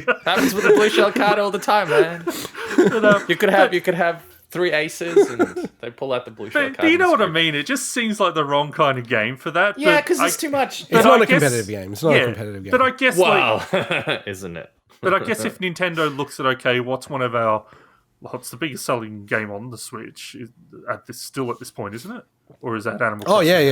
It won't get overrun. They're thinking, okay, we'll never get overrun. Not only is that, obviously, like, it's the reach of that, but also they said that they might consider adding more titles to the competition if this goes well, but I'm thinking, what other games do they have, What I find weird about, because you can turn the items off Fortnite in Mario Kart Deluxe, 8 Deluxe, but all the competitive rule sets say you should have items on, which is like kind of the contrary to stuff like Smash Brothers, which by default has items on, but all competitive rule sets say turn it off. Like what's the number one? Mario Kart will be boring without items, I think. Unless you're doing time trials. No, I like it. I'm a huge Mario Kart fan. I'll always be in the top 2 when I'm playing. Outside of, I'm like right at the end, and then someone gets a blue shell, and then I get smashed. That's why I normally stay in second position all the way to the end of the race. But see, that's part of the skill. That's what I mean. It's about having the knowledge and the insight and the skill to try to stay in second, and then right at the end know when to strategically pass and use the DRS and I'm just imagining high level play where people like constantly like slowing down to get ahead of each other. It's like back and forth. I think it does happen a lot. Like there's a concertina. Yeah. A lot of people are really bunched up, and everyone knows all the shortcuts. Like, but abuses the hell out of the shortcuts. So yeah, it's quite interesting to watch. Like I said, looking forward to this. Wish it expanded in Australia, but it wouldn't be the right market for it. All right, let's get into my favorite segment, and it's a big one. The bargain bin for the week commencing the 30th of May, 2021. There's a lot to get through. So Epic Game Store this week has Among Us for free until the 4th of Jan. They still have their mega sale and the $15 Australian vouchers to claim until let's not forget, it's perpetual. So if you use it, buy a game, you get another $15 voucher, and you can keep doing it. Yep. And they're also saying it's a mystery game for next week. And the last 2 games have been pretty big. Even though Among Us is not expensive, I think we all already owned it. But, it's a pretty cool game. Nintendo Switch, so digital highlights. So Super Bomberman R Online, which is the different Super Bomberman game. It's free at the moment, 64-player Battle Royale game. So that's available right now. I don't know if you've got that, Swinny. No, I didn't know it was free. Yeah, it's free. So you should grab it because you were saying that you wanted to play it. And you love Battle Royale games. I'm a big Battle Royale fan. What can I say? Vigil, The Longest Night is $23.10 until the 6th of June. Bit Trip Series is $3 each until the 20th of June. And My Time at Porsche is $11.25 until 17 June. PlayStation, so a lot of stuff this week for PlayStation. PlayStation games, PlayStation Plus games for June. Operation Tango, so the PS4 until the 5th of July. Star Wars Squadron, PS4 until the 5th of July. And Virtua Fighter 5 Ultimate Showdown for the PS4 until the 2nd of August. So they're not available right now, but they'll be available in the coming week. Virtua Fighter 5 is really interesting, Swinny, just quickly. Yeah, I thought about putting it as a story, but then none of us are huge, in that series, so I didn't want to kind of do a disservice to it. But yeah, Virtua Fighter 5, essentially a massive remaster and a new engine on the Yakuza 6 engine, so that's really, really cool.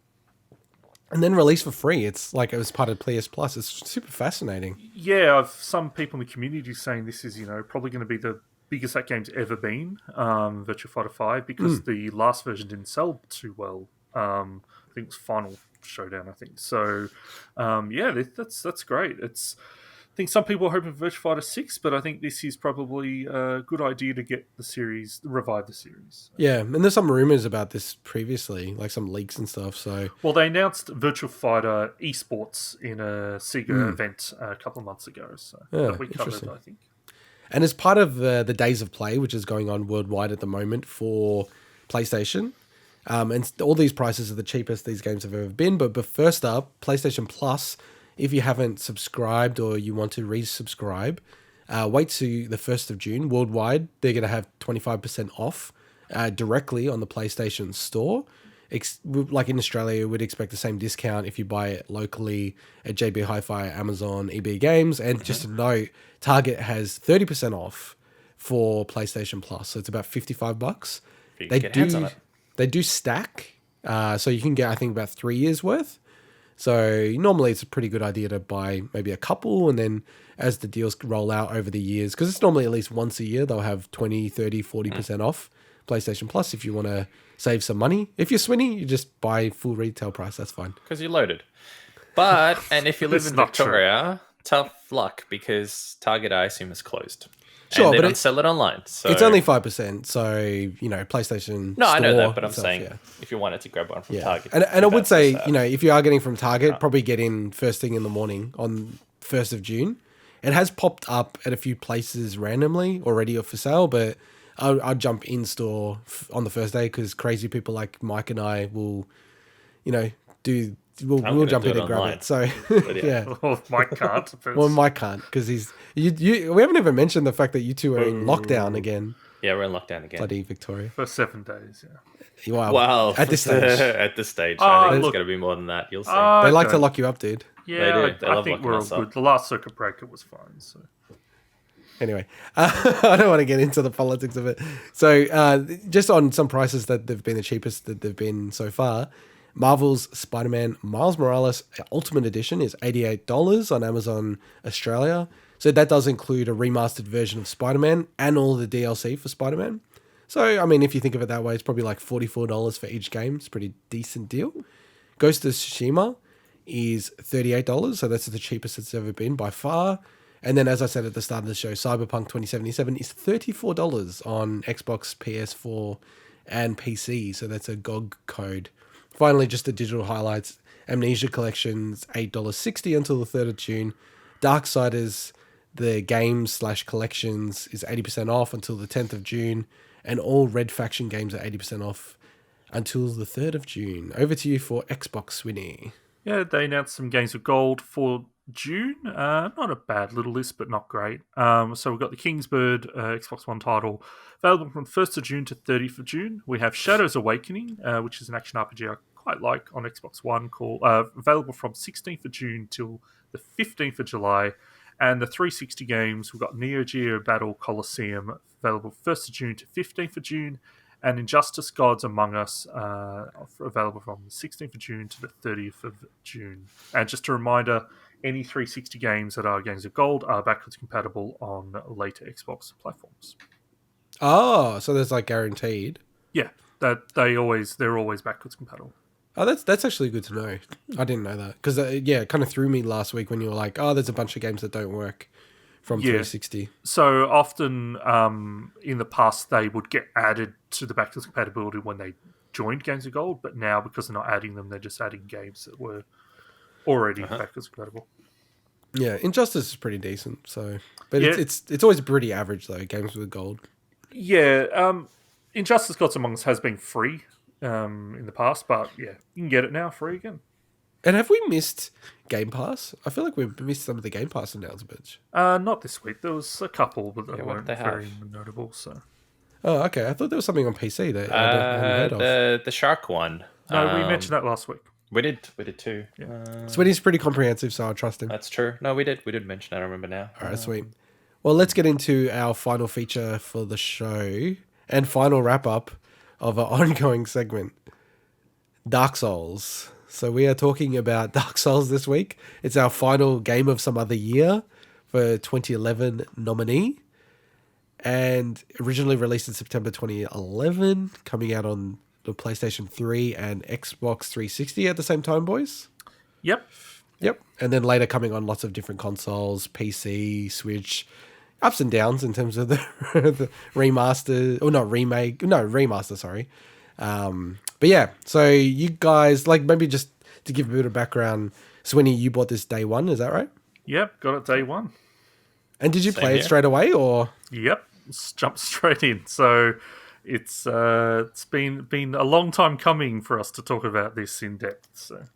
And Mike, you bought it day one. Did you play day one as well? I did. I believe I did. Yeah, I bought it day one, and I pretty sure I played it day one as well. Yeah.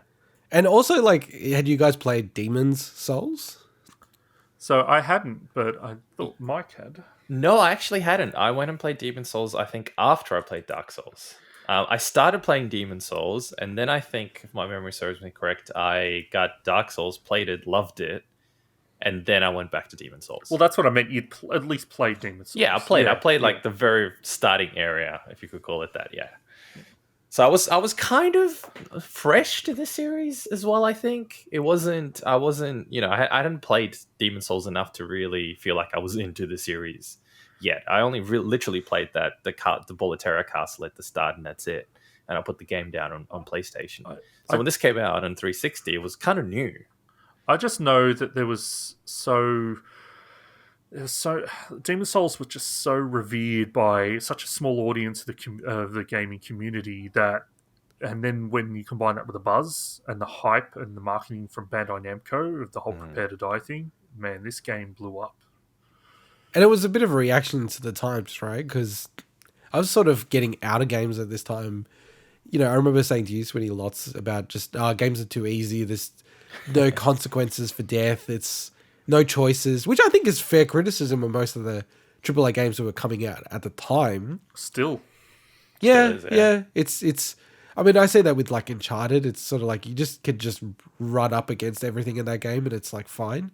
But this game, wow, okay, this was pretty different.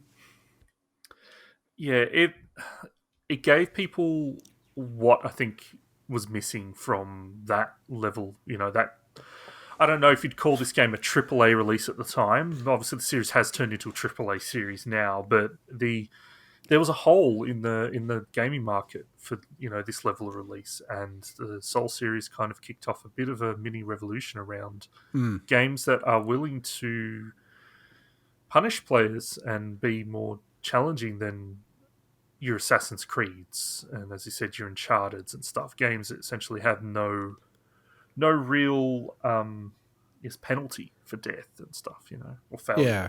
Whereas this one really did. But I think it's and this is a core part of the series, it's the challenge that gives you the satisfaction in the game.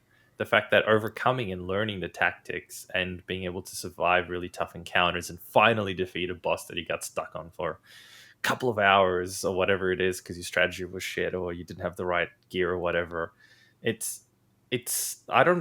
think very few games have been as satisfying as this game as a result of how difficult it is. So Intergot, I guess we didn't cover your experience with what you've played this on and when.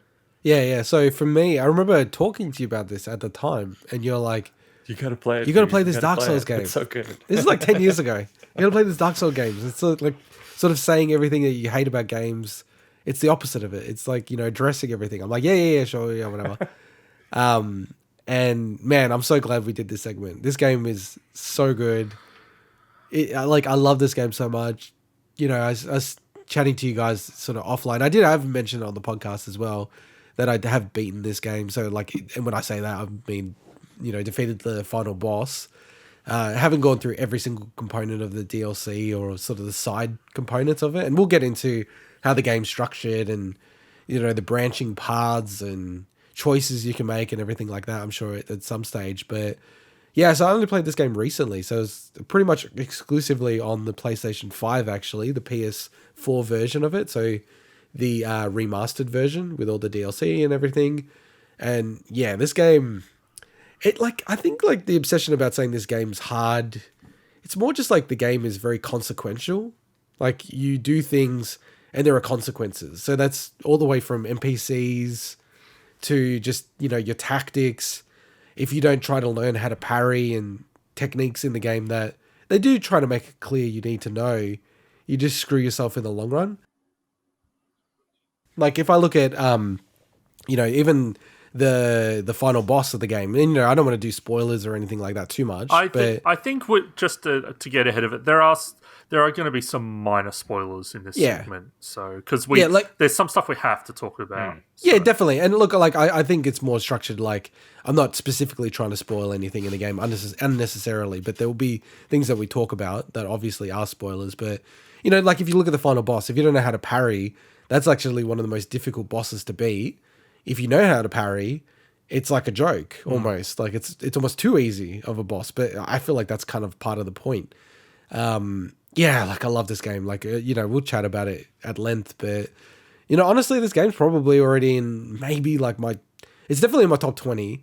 It might already be in my top 10 games. It's just so good. It's like I've had that one run through, and then like I said to you guys, I beat the game and I just was like, sitting back and, Miyazaki, he talks about, he wants the game to feel like an accomplishment, and like, that's the style of game. It's not that it's hard. It's just, you've done something to get through the game and you've accomplished something and you do it your way, whatever that means. Like, and there's lots of options in this game.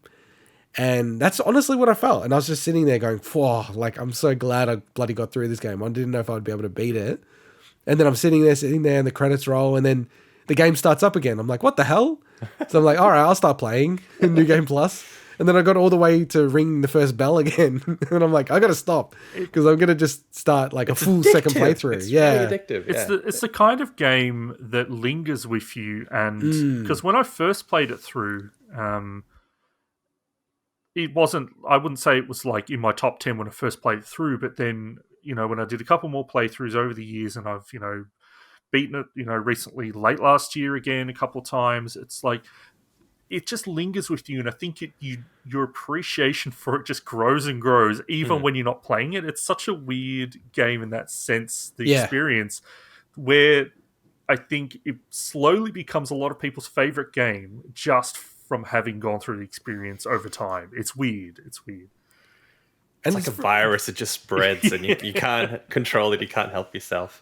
Well, it's like any good art where it, like, to me, this is just my perspective, that it doesn't, it's not heavy-handed in what it's trying to say.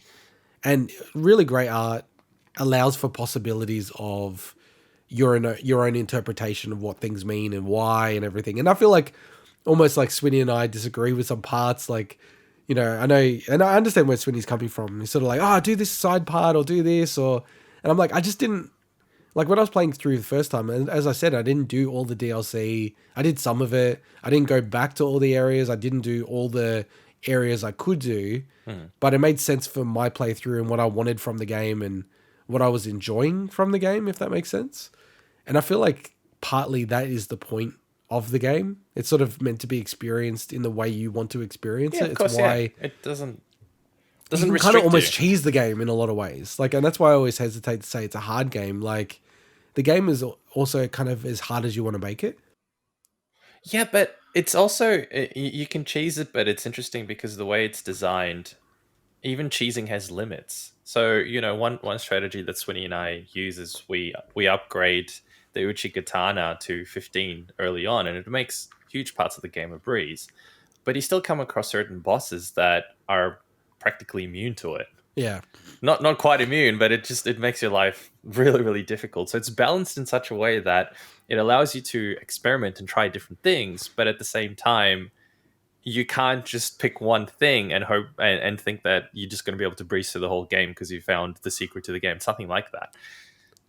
It's really well balanced, I think, in that sense. I guess just in terms of difficulty, they give you a lot of paths to get through, and some of it, some people may agree with, some people don't. But there's lots of weapons you can get early on that make the early parts of the game pretty easy honestly. Like the Drake sword. The Drake sword, but also... the Drake sword. I love the Drake sword. But also the +5 lightning spear that you get in Sen's Fortress. You know, you can essentially get through the middle part of the game and Analondo and all that with that spear if you upgrade a little bit. They kind of hand that stuff to you on a platter, and then they've got the ability for players that struggle against the bosses, you know, you can summon. And that stuff is embedded to make it so that the people being summoned also, you know, get something out of it. But there's this really great sense of camaraderie and, you know, as Soler says, jolly cooperation.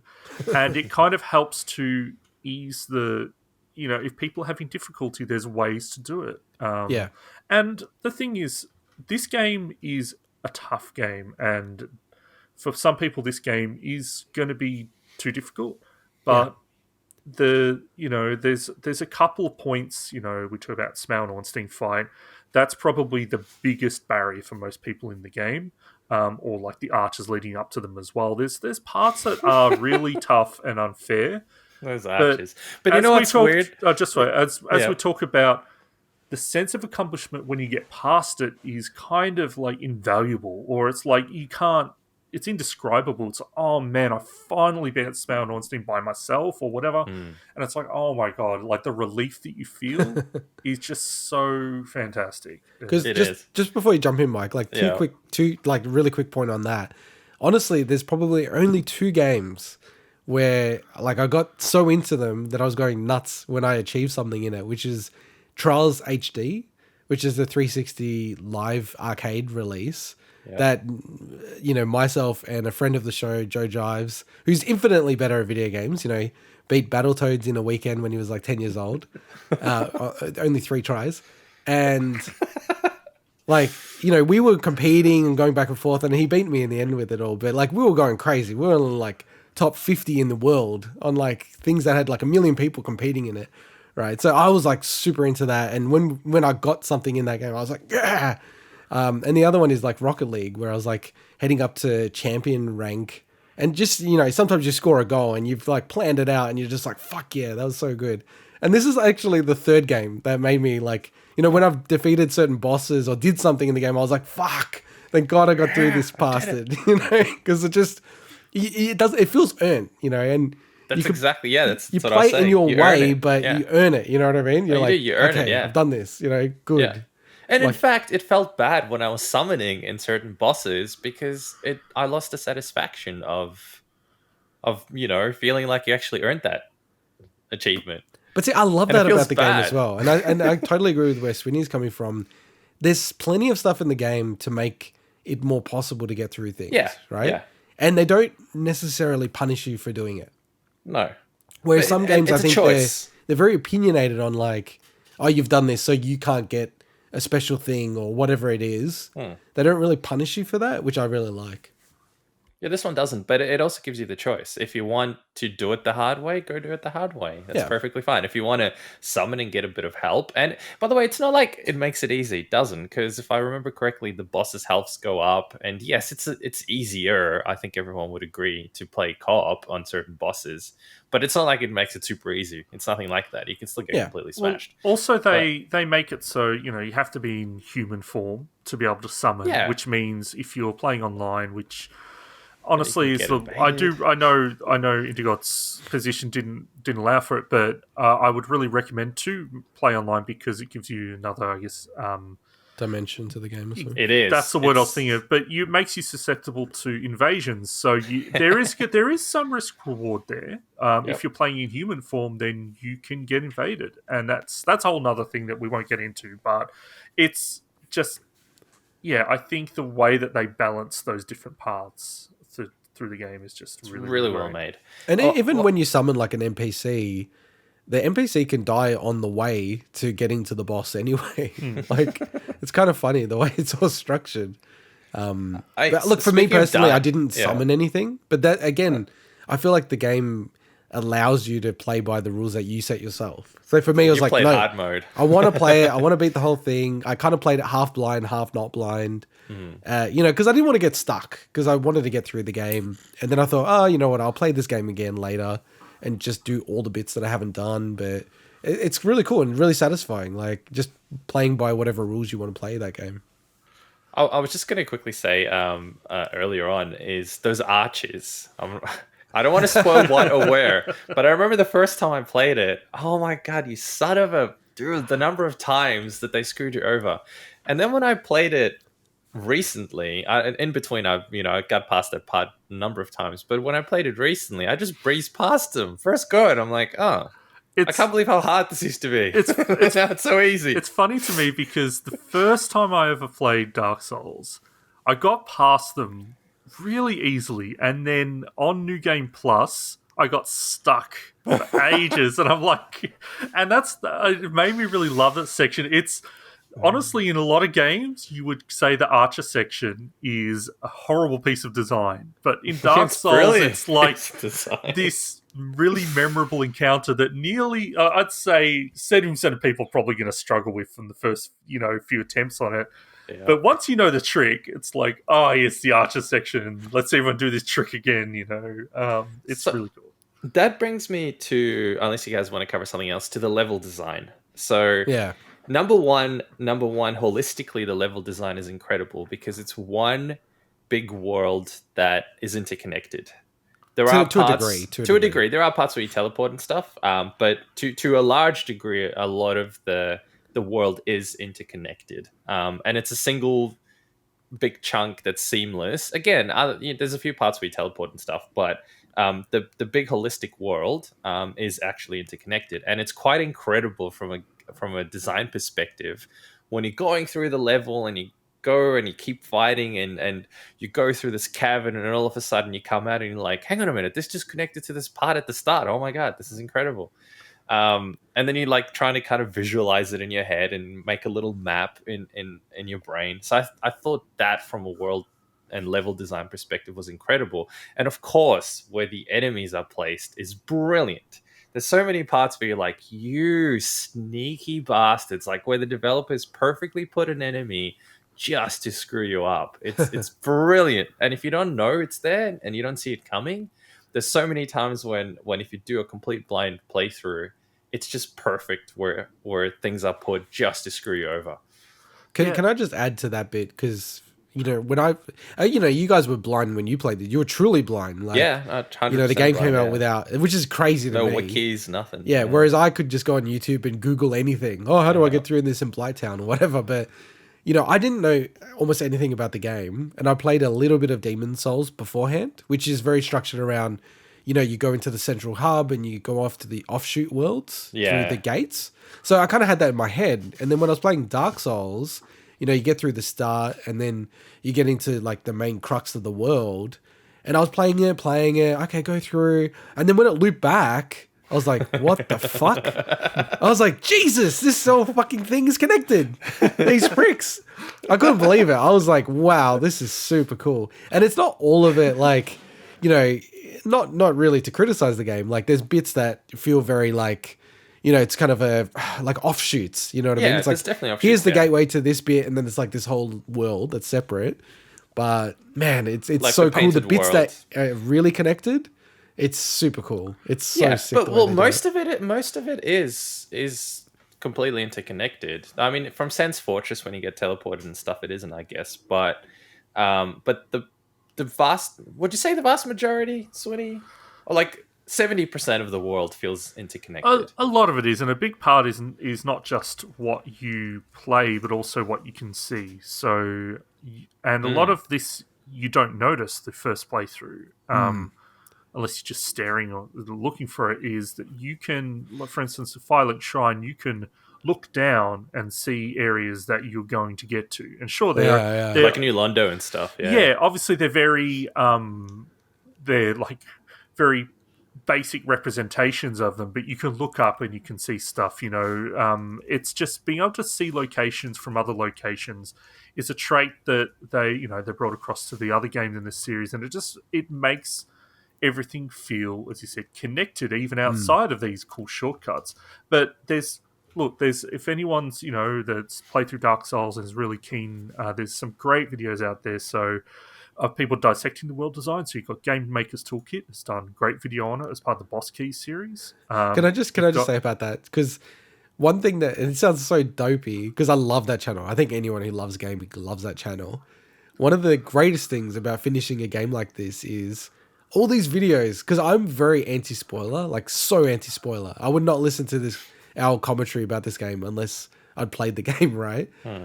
And it was so cool for me to go, oh, now I can watch all these videos, like, you know, the Game Maker Toolkit on like what he's saying about the world design and everything. Like, it was like Moorish. I was watching so much about Dark Souls after finally beating it. And Illusory Wall has done really great videos on the world of Dark Souls where they actually take 3D software and put the maps in them and actually connect them all up. And it's just great.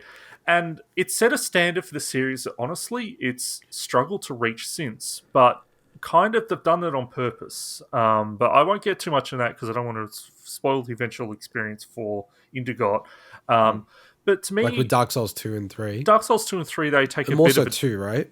No, 2 I feel is more interconnected. I feel like 3 is more I don't want to like get into it. I don't want to Demon spoil. I don't want to. Yeah. I don't want to spoil it. So Okay. it's just they've taken a different approach, and Okay. Yeah. just It's not bad, by the way. It's nothing bad. It's just a different approach. But to me, the biggest testament to the game's world and level design is that, like, and this wasn't after this is after the only like maybe 2 playthroughs. Like, I can essentially map the whole game out in my head. It's nuts, isn't it? And I've beaten Dark Souls 2 probably about 6 times. I've beaten Dark Souls 3 probably about 3 times. Like, when I'm saying 3 times, I'm saying like new game plus, whatever, right? And So I can't say the same about them, that I could sit there and if someone asked me to like start drawing out a map or start picturing it in my head, I couldn't map the whole game out, whereas I pretty much can in Dark Souls. And that is such a testament to this world's design. Well, it's just like the graphics of the game and, you know, how things are presented in the game. It's so amazing to me. Like, when I finally got up to an Orlando, that's right, yeah? An Orlando. I'm thinking of the Formula One driver, Lando Norris. Yes, we can now share the Analondo song. Top to bottom. I was just like, oh my god, like what the hell is this game? Like, just the art design, everything was so different and so distinct.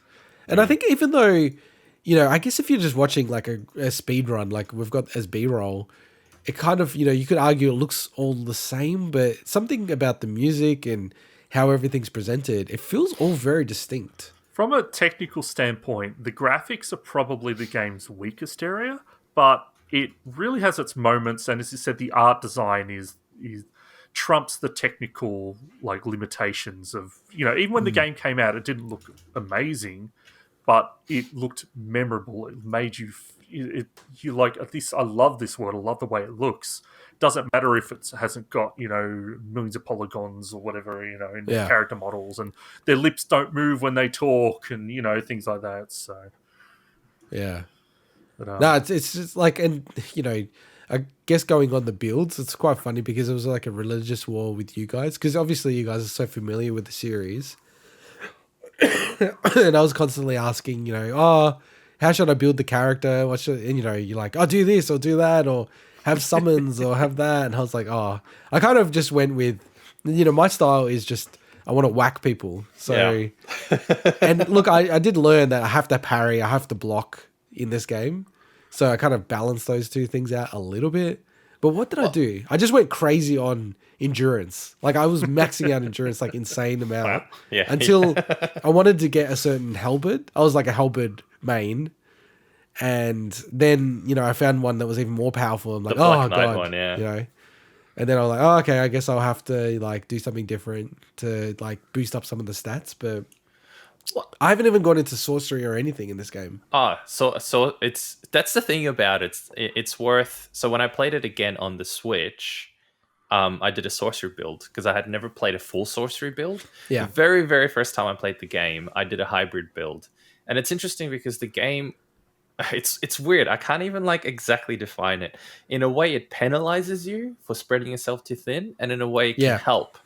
It's really weird. Like overall, I would recommend you don't spread yourself too thin. Especially, do not spread yourself thin in terms of doing sorcery as well as doing like a faith build as well as doing that will probably screw you over. Absolutely. I don't think there's any benefit to spreading None stuff at in all it. whatsoever. There's a few weapons that will need some pretty high requirements for both strength and dex. Yeah. And there's some weapons that need like high faith as well. But the thing is with this game is that this is the kind of game where playing with the Wikipedia or the Dark Souls wiki or whatever can actually be beneficial when you're talking about, okay, I want to have a certain build. Where's the weapons that are going to take advantage of this? I don't think it takes away from it. Now, obviously, people want to have the experience blind completely. Then that's great. But it's a fine line between using the wiki too much, I reckon. No, but the thing is, the way this game is, there's items that you can only get once. If you miss it, you can't get it again. Yeah, of course. There's items that if you upgrade the wrong stuff, you can't upgrade the other items. Like there's limited twinkling titanite. There's limited stuff, upgrade materials. So totally. But I think the very first time you play this game, I still think you benefit from going as blind as possible because it's part of the experience. Not knowing what to do, where to go, you could screw yourself up. The only thing I would say, if you do play it completely blind and you haven't played this game yet, is don't spread yourself too thin across everything. No, not at all. Pick a type of build. Go strength, go dex, go sorcery. Stick to that sort of archetype, and that will make your life a bit more bearable. Yeah, but I just wanted to, because you said, there's some benefits spreading something. That's why I just wanted to say I don't think there's any much benefits. No, there's not. Spreading yourself completely thin, probably no benefits. Cool. But being in a position where you're kind of a bit of a hybrid can help. Because I find, for example, in my last playthrough where I had the Uchi, there were a couple of bosses and fights that became a little harder because those enemies were impervious to slash attacks. So the Uchi wasn't particularly as useful against them. So, for example, Notorious in the DLC is really difficult with just the Uchi. So I'm having to... Whereas when I played him with my... On the Switch, when I was a sorcery build, it was a piece of cake. It was like, wow, this is like one of the hardest bosses in the game. This is ridiculously easy. So it's interesting how it balances itself out like that. Maybe we can just talk about bosses a little bit then, if we're talking about bosses. Sure. So the bosses are a huge part of the Dark Souls series. I would actually argue that Dark Souls 1 probably has the weakest overall group of bosses, simply because there's a lot of bosses that are very average and some of them are very badly designed, like your Capra Demon and stuff like that. But they really hit their stride after this game, but the DLC bosses is where you can look at the template for where the series went with them moving forward. But to me, the standouts, you got your Great Grey Wolf Sif fight, very memorable. Gwyn, Smaug Ornstein, to me, they were really, really great, memorable fights.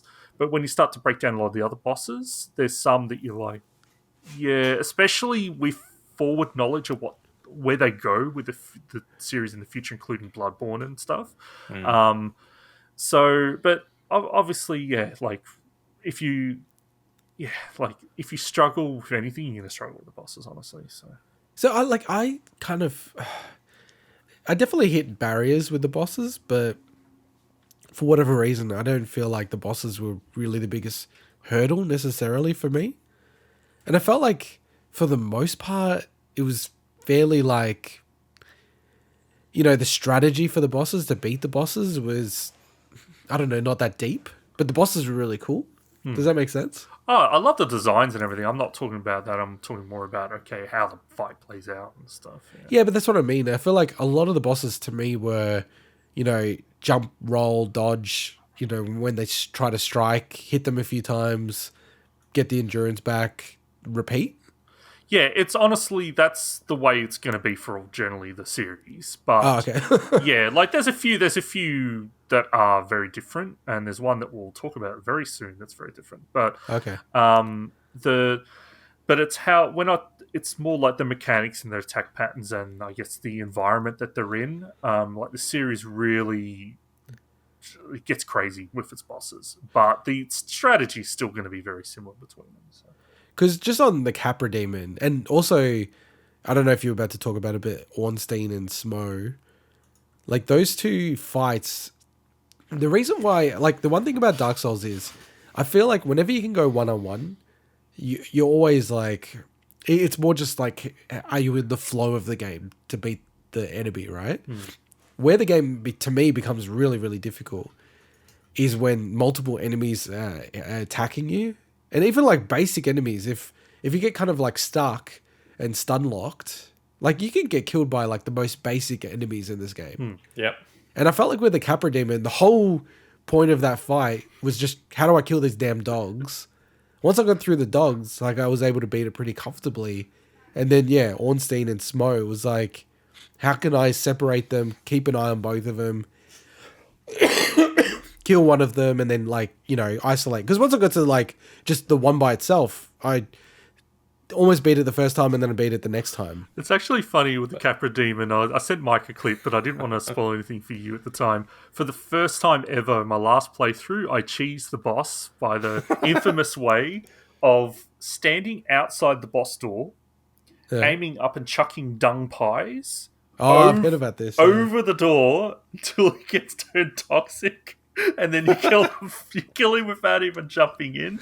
And I just wanted to experience that one time of chucking like 30 dung pies at the Capra Demon over the door. Capra Demon, I feel, is the first real gate in that game. Don't you reckon? It's, to me, I remember it was the first far out. This boss is a pain.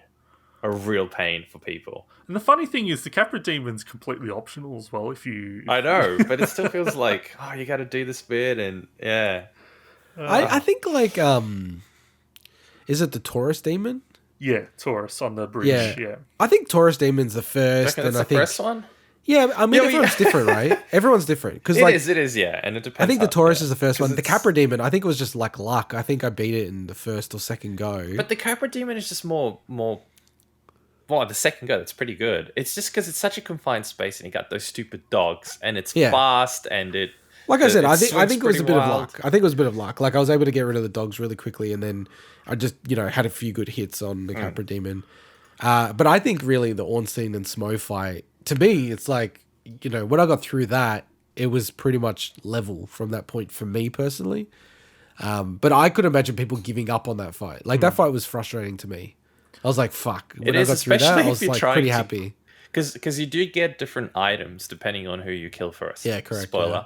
And I think the first time I didn't really care because I just played it not knowing anything like that. And then the second time I played the game, by which stage it was out for a while, and I read the wiki about it and stuff. And I'm like, oh, what? You can get this other thing for it? Are you kidding me? This looks so much better. And then I was sitting there trying to get that thing, and I think it was harder trying to get, which is Ornstein stuff, I found. It was easier, I think, to get Smo stuff. But with the Taurus Demon, it was quite funny because I did a really quick start of the game, and I played as a sorcerer, and I got to the Taurus Demon, and I realized that I had used up all my magic by the time I got to him. So all I had was a dagger with a sorcerer. Dude, it took me like, I'm gonna probably exaggerate here, but at least 10 minutes to beat that boss. He didn't hit me once, but I just sit there chipping away. It was dealing like almost no damage at all to this guy. And it took ages just sitting there under him, like trying to basically chop his balls off with a dagger. This is the Taurus Demon, yeah? This is the Taurus Demon, yeah, because it's so useless, that weapon at the start. The funny part is if you position yourself right, you can get the Taurus Demon to jump off and kill himself. Oh, I should have just done that. I didn't realize I was sitting there for 10 minutes with a bloody dagger. So I just quickly want to mention the story a bit and the lore of this game. The lore behind Dark Souls is one of the game's biggest hidden treasures. Because when you play through this game, like, I have no idea what's going on. They do not spell anything out for you. Everything's told through some very fractured NPC conversations. And, you know, there's an intro at the start, but whatever, like when you're playing the game, the majority of the lore is told through the item descriptions. And when you start diving into like community, like messiahs, like Epic Name Bro and Vati Vidya, like their videos, especially Vati's, where he breaks down the characters and the stories, and help you start to piece together this world and history. It's a template that a lot of games have now copied. So we talk about Souls-likes and the fact that this game, together with Dark Souls, kind of started a bit of a action RPG subgenre. But it's not just the gameplay that a lot of these games have taken, it's the approach to the minimalist narrative design, where they're telling this story but bits and pieces, and they're not saying anything up to you in front. Like, outside of some certain transitions and maybe the ending and maybe some boss introductions, there's really no cutscenes in Dark Souls. They're not telling you the story. You're experiencing it. And it's very possible you won't experience any of it until you kind of start looking a bit deeper. But when there's such a world, and the sequels, expand on this in some ways, and some ways they tell their own stories. But I just wanted to put a call out for how they handle the narrative in this game and the lore. And it's also really cool, it's not heavy-handed at all. It's like, I missed a whole bunch of it, but what I saw was really, really cool and really interesting. And, again, like, so much of this game is about giving the player choice in how far they want to go and how deep they want to go and how they want to interpret things as well, which I really loved. And even like the way it ends, like, I thought was interesting, and understanding what the choices are and what you can do with the ending. It's quite funny. But yeah, no, it's an amazing game. So choices are really, I was just going to say that. So we've talked a lot of great stuff about Dark Souls. I want to talk about. Don't you dare! I want to talk about some of the bad. Okay, fine. All right, and we've wrapped up because there's nothing bad. And we're done. as I've made it known, this is one of my favorite games of all time. But Dark Souls is way far from a perfect game. It has two prominent examples of some of the worst video game design I've ever seen in a modern video game. Okay, hit me with it. And these are not going to be a surprise to most people that have played through the game. First of all, Lost Izalith. So the area that's essentially the chaos area in the game, the Witch of Izalith, the lava area, is well known to essentially being unfinished. Not what they originally designed and rushed. Yeah, it felt a little bit like that, yeah. The whole area, there's areas where you can stand, like the entry to the boss, you can stand and see that they're missing entire textures from areas. Yep.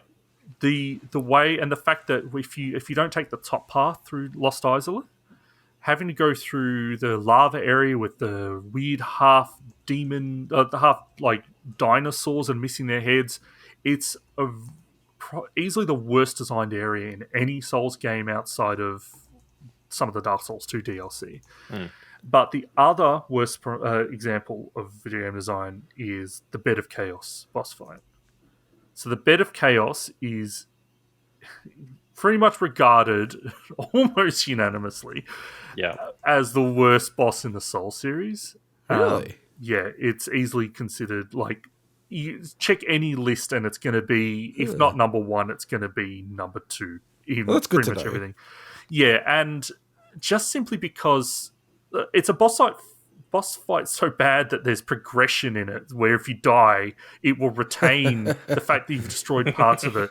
So what I really want to call out is the fact that this game is amazing in that it's so good despite those bad design choices. And it's like, I still enjoy playing through those areas because I enjoy the lore, like the Witch of Izalith and the Bed of Chaos, like the lore behind that boss is super interesting. It's just unfortunate the boss fight itself is absolute trash.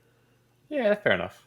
Yeah, the Bed of Chaos one, I don't know if this is what you're referring to, but I did think that was the worst boss. I think I said to you guys at the start, or like when I was playing through it, it just felt like just total bullshit, that boss. Yeah. Where, like, there's nothing I could do, and it would sometimes just, like, hit me, and I'd be flying into the gaps that it would create. Yeah. The other one is, and it was an optional boss. It's the... which one was it? It's the one that's in the water, and it's like the Hydra. The Hydra, yeah. Oh, the Hydra, yeah. So I'm like bashing them, and I'm like, oh yeah, cool. And I was getting closer to them, And then it was like, woo! I just fell into the water or something.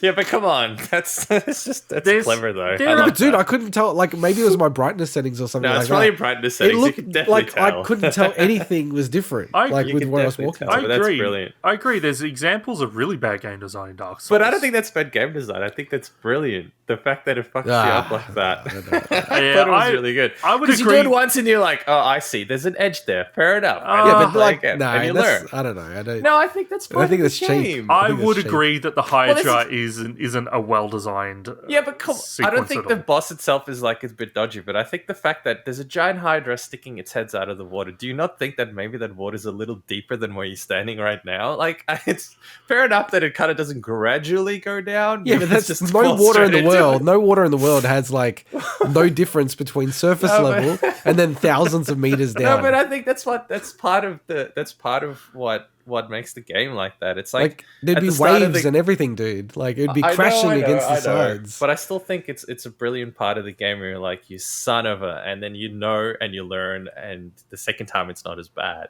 Yeah, but just going back to the Bed of Chaos boss, like that was one boss. I was just like, if I could just skip this boss, I'd do it. It's so bullshit.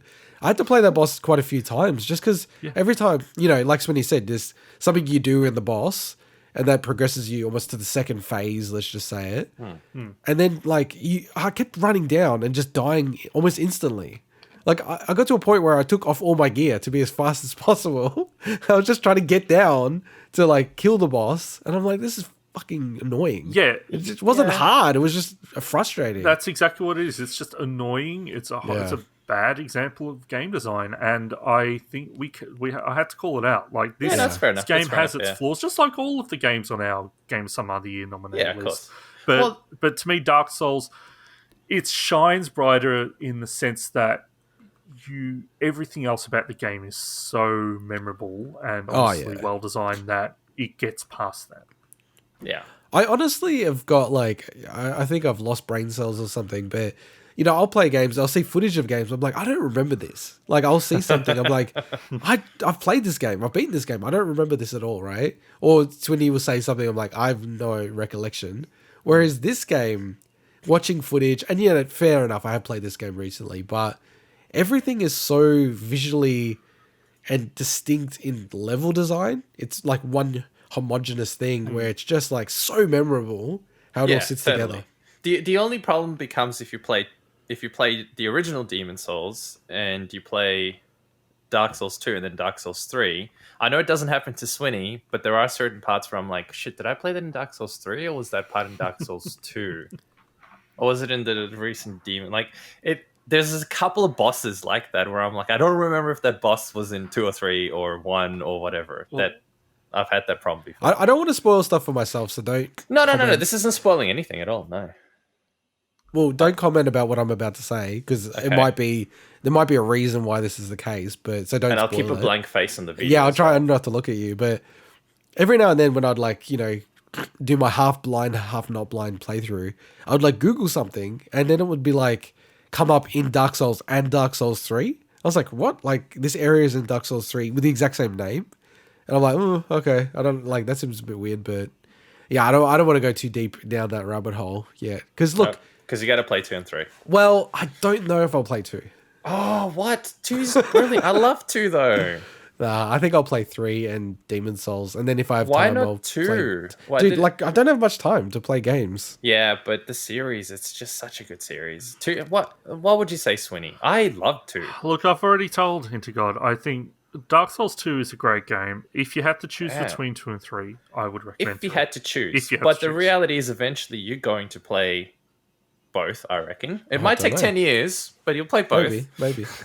So I would probably just do 2 and then jump. I don't know. Are we at our final thoughts? I've got one final thought. Yeah, let's go final thoughts. So my final thought is Dark Souls is not a game for everyone, but it's a game that I would recommend everyone give a chance because if it clicks with you, there's a very high chance it'll probably end up being one of the best games you've ever played. Absolutely. Yep. Yeah, you know what? I can't say it any better than that, Swinny. That's a good wrap up. Wholeheartedly agree with where you're coming from, and Ditto. I will, 2 hours and something into the podcast, fully acknowledge that you were right, Swinny. You were right 10 years ago that I should have played this game, because this is the exact kind of game that would have dragged me back into gaming at the time. What have we done? Genuinely addressed everything that was wrong, in my view, with games, and it was almost the antithesis of AAA games back then, and to a degree right now. Although there are a lot of inspiration around Dark Souls.